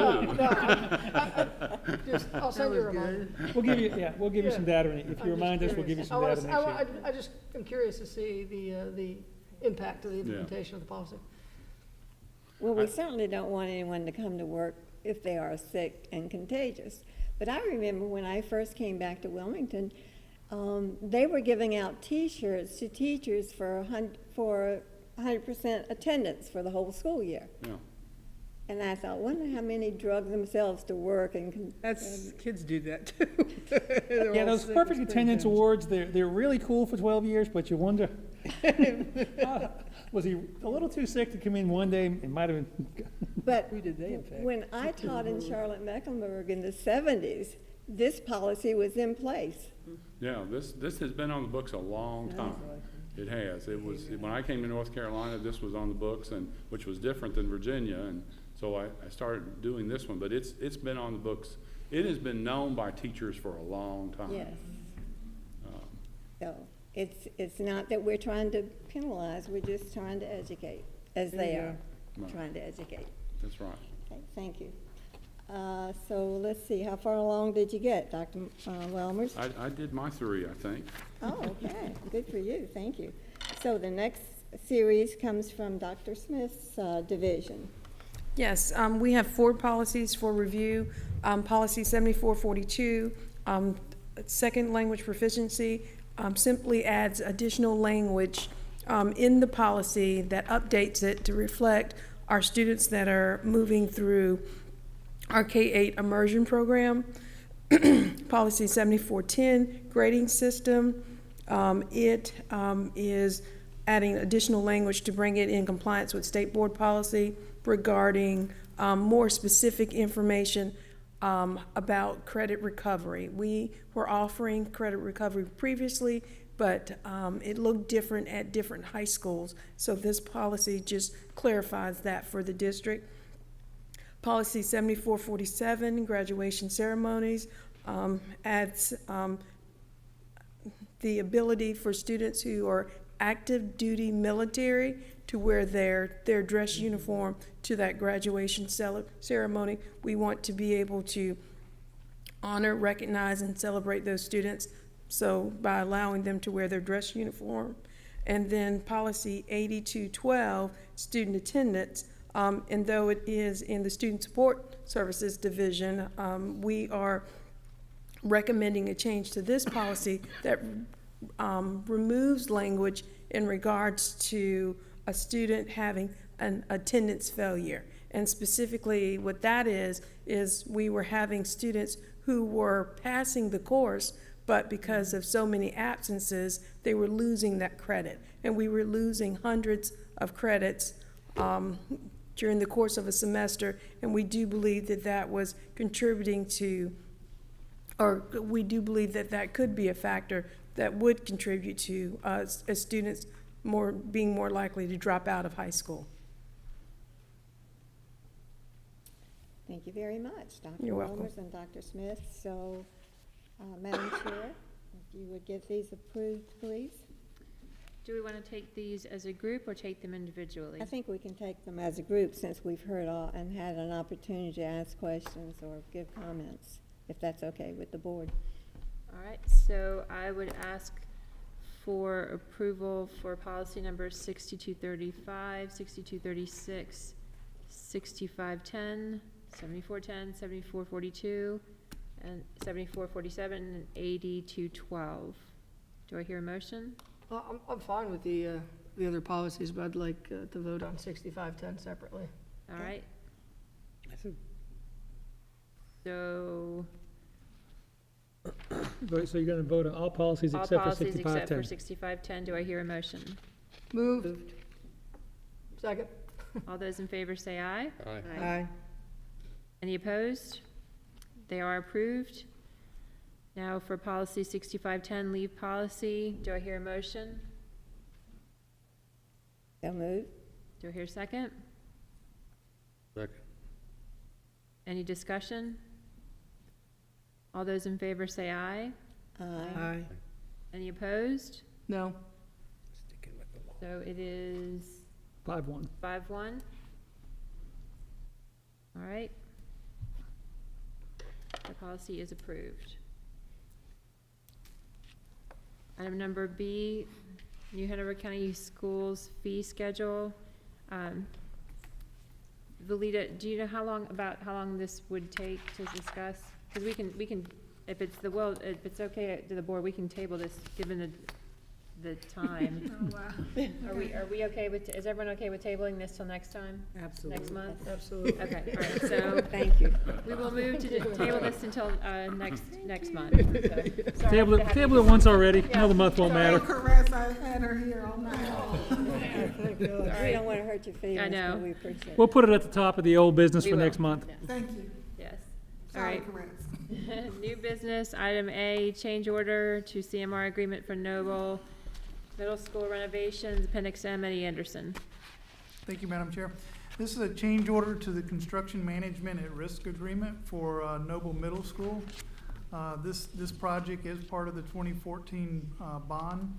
The construction manager has received all bids, and we're presenting this change order in the amount of $153,330 to establish the guaranteed maximum price, or the GMP, to $6,292,705, and will authorize the construction manager, who is Monteith Construction Corporation, to proceed with the project.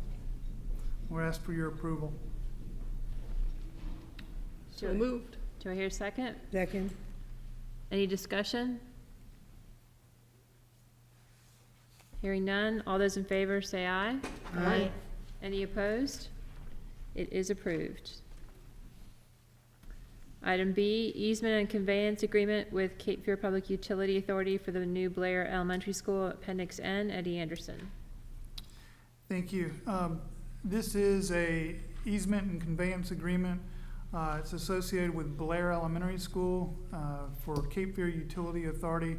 It allows them the necessary easement and access to maintain domestic water, fire, and sanitary sewer lines that were installed as part of the new construction project. So we're asking for your approval. Do I hear a motion? Move. Do I hear a second? Second. Any discussion? Hearing none, all those in favor say aye. Aye. Aye. Any opposed? It is approved. Item C, easement agreement with the City of Wilmington for the new Blair Elementary School, Appendix O. Eddie Anderson. Thank you. This is for Blair Elementary School again, that this easement agreement is actually for two things. One, it is for public access to the sidewalk that extends along the front of the property and allows for the City of Wilmington to maintain that sidewalk. And then two, it also provides a public drainage easement that occurs between the sidewalk and the road right-of-way and allows the city to also maintain drainage along that road. So we're asking for your approval tonight. Moved. Do I hear a second? Second. Any discussion? Hearing none, all those in favor say aye. Aye. Any opposed? It is approved. Thank you, Mr. Anderson. Item D, commitment to fund new school, Appendix G. Dr. Markley. And I'll ask a board chair and Mr. Bollier to chip in because they were both thinking that initial discussion. Eddie's talked about it. We're coming to the end of the current bond cycle. We've started talking about projects that we would need for our next bond cycle. And one of the ones that have been at the forefront has been discussion of a middle school. We have the site for the middle school, so it's not a case of having to go out and purchase land. We would like to work with the county, similar to what we did at Porter's Neck, and start that process early, where they would front the money. They've looked at their long-term debt schedule. It works for them. So even if the bond were to fail, we can move forward with this project. So you have a draft letter. Mr. Anderson has helped with the numbers on that. Why a middle school? A couple of reasons. If you look at projection numbers, middle school is the area we're currently the most over capacity as a district, and our current projection next year places us almost 500 over. It also has a secondary impact of helping our high schools. Our largest high school by population is Laney. We would convert the current Trask into a 9th grade center to break up that school and to help with spacing there. We think it fits long range in terms of where we want to go. I know there are other important projects out there to include Mary C. Williams and Pine Valley. We're not forgetting those projects, but of the ones that we could get started on the quickest, this is one that we could. Mr. Anderson, anything you'd like to add to that? Just to expand a little more on what you said in terms of capacity, this new middle school would be built at the Sidbury site and would then become Trask Middle School, which would give us a 300 students expansion in the middle school. But the existing facility becoming part of Laney High School gives us a little over a 500 increase in capacity at the high school level. We're doing this as the board has discussed in the past. You could build 2 middle schools for the price of 1 high school, and this is a less expensive, more efficient way to keep up with that secondary growth that we're experiencing. And if we started the process tonight, when would that middle school be finished? If we had the funding and said go, Right now. 3.5, 4 years. Right, so that's important that we go ahead and do it. Right. You want to lock in as much current pricing as opposed to inflation. Oh, yeah, that's huge. Now, I will say that I have had feedback from some board folks. They're concerned about why this one first. There are some other things you can do, but in the larger scope of things, it's not a case of not doing other things, but when you got an opportunity to do one thing first, this one seems to be the one we can get moving the fastest. Could we not ask for the middle school and some renovations in the same bond? In the bond? Oh, yeah. Yeah. What we've done with this, like I did with Porter's Neck, is to get that new building up and running. We're looking at two potential bonds: a state bond, which would garner us probably about 18 to 19 million, and then a district bond that would be closer to the $200 million range. Which would give us a school and fix them. It would, yeah, down the road, looking at what would be in a bond, replacing Mary C. Williams, replacing Pine Valley. Those are the two next schools on the list. Major renovations at a lot of our schools. Right. There's plans for New Hanover. There's some other plans. The River Lights Elementary. And River Lights Element, which would be the Mary C. Williams replacement. So there are a lot of things, and then we go back and do a lot of those internal things. Oftentimes, we do technology upgrades with bonds, security upgrades. So Eddie's not lacking for things to put in a bond. I have plenty to do for the next several years. Is it possible to put this into the conversation with redistricting if we know it's coming? Like, as far as options go? Or is that gonna have to happen again when the new buildings are Talking built? about 3 or 4 years out. Yeah. Can't count on it. You really, Well, Consideration. I think, as I mentioned before, I think that Cropper GIS has, because of their partnership with McKibben Demographics, they have the unique opportunity to do exactly that. They're So they'll very be able to make familiar. recommendations. McKibben did the demographics and enrollment projections for us that we're currently using. And so, and one of the criteria that he had put up on the screen was recommending was looking at that future growth. So I think we will definitely take that into consideration. From a parent perspective, if I have a child going into elementary school and that's what I'm selecting my neighborhood on, I'd like to know if I'm going to be removed into the new middle school area when my child gets to that point, is Right. my thought. Absolutely. Yeah, I would just add real quick, speaking of breakfast, and I know the county commissioners, they've been getting just slammed over this $28 billion bond, or $28 million bond. Don't want to throw them under the bus further. But, it's important to recognize good work when it happens, and our county commissioners have really given this board a partnership over the years. I think for the last 10 years, they were throwing out some of the numbers. They have been funding our schools. They have been stepping up, and this is just another example of that. And I think, it's important to show that appreciation. And too bad nobody's here to see it, but I definitely appreciate it. They're watching on TV. Yeah, maybe they're home watching on TV. yeah, our Nielsen number's through the roof right now. Yes, absolutely. All right. So I guess we're going to approve, Yes, so do I need a motion to approve the yes, the letter. letter as written? We'll make some minor adjustments and get it to you for signature. Okay, so do I have a motion to approve the letter as written with minor adjustments? So moved. Second? All right, all those in favor say aye. Aye. Aye. Any opposed? It is approved. All right, so I'll ask Mr. Anderson and Wayne to just give it one last look over and finalize it. Okay.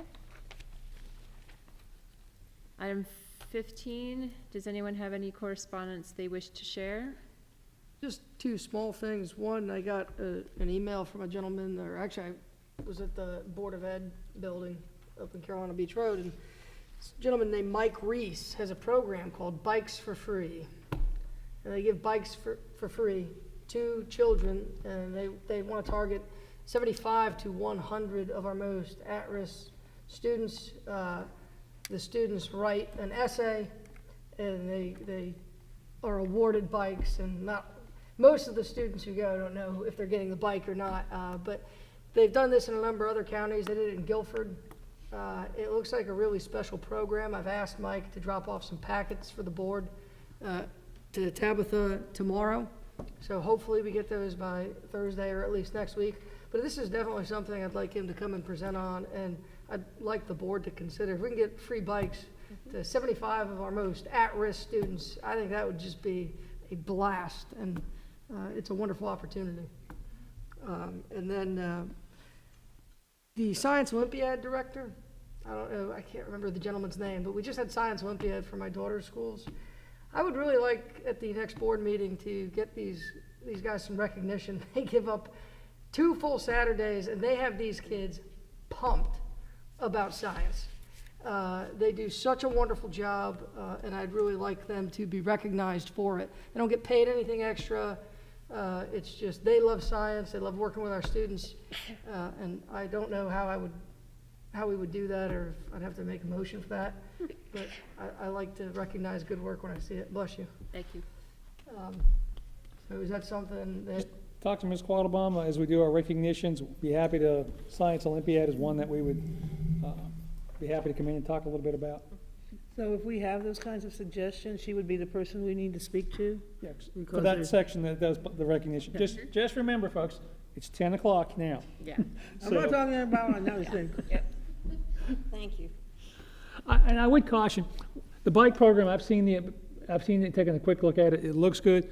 But just be careful, there are a lot of folks who want to become in front of our students because we have a captive audience. And not every one of those programs is, once you dig into it, is something that's good for kids. So just be careful about committing us, because you end up in that all or nothing category sometimes, where you have to let everybody have access or let nobody have access. So just look at those programs real carefully. We run into the same thing with, for example, charity. We have a lot of folks who want to do fundraisers, and they see schools as a captive audience. So we as a district, at district level, we do 2 fundraisers. We do United Way because it contributes to multiple groups across in the area, and we do, I think it's Relay for Life in the spring, and then our schools have some of their own individual ones.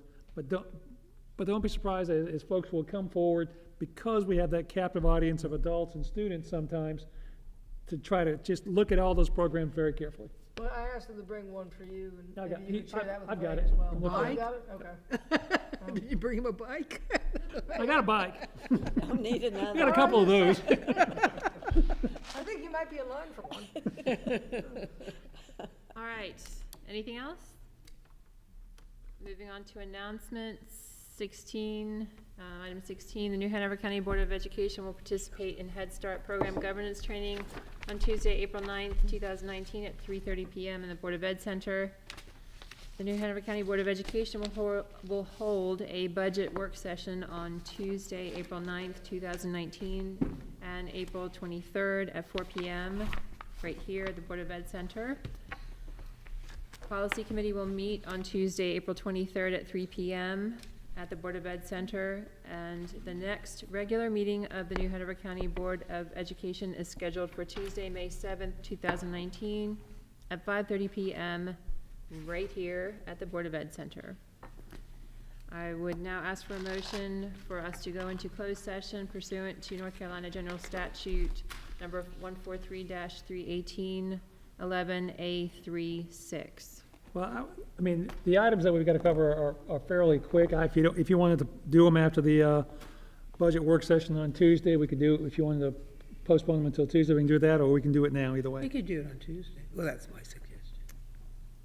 How long?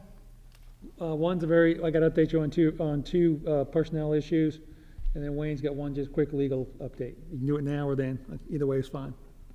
Well, you got the majority of the board right here now. All right. You may not have it. Would you mind if I ran to the All right. restroom? Do it now. So moved. Second. All those in favor say aye. Aye. All right, any opposed? So for those who are waiting, we will not take action coming out of this.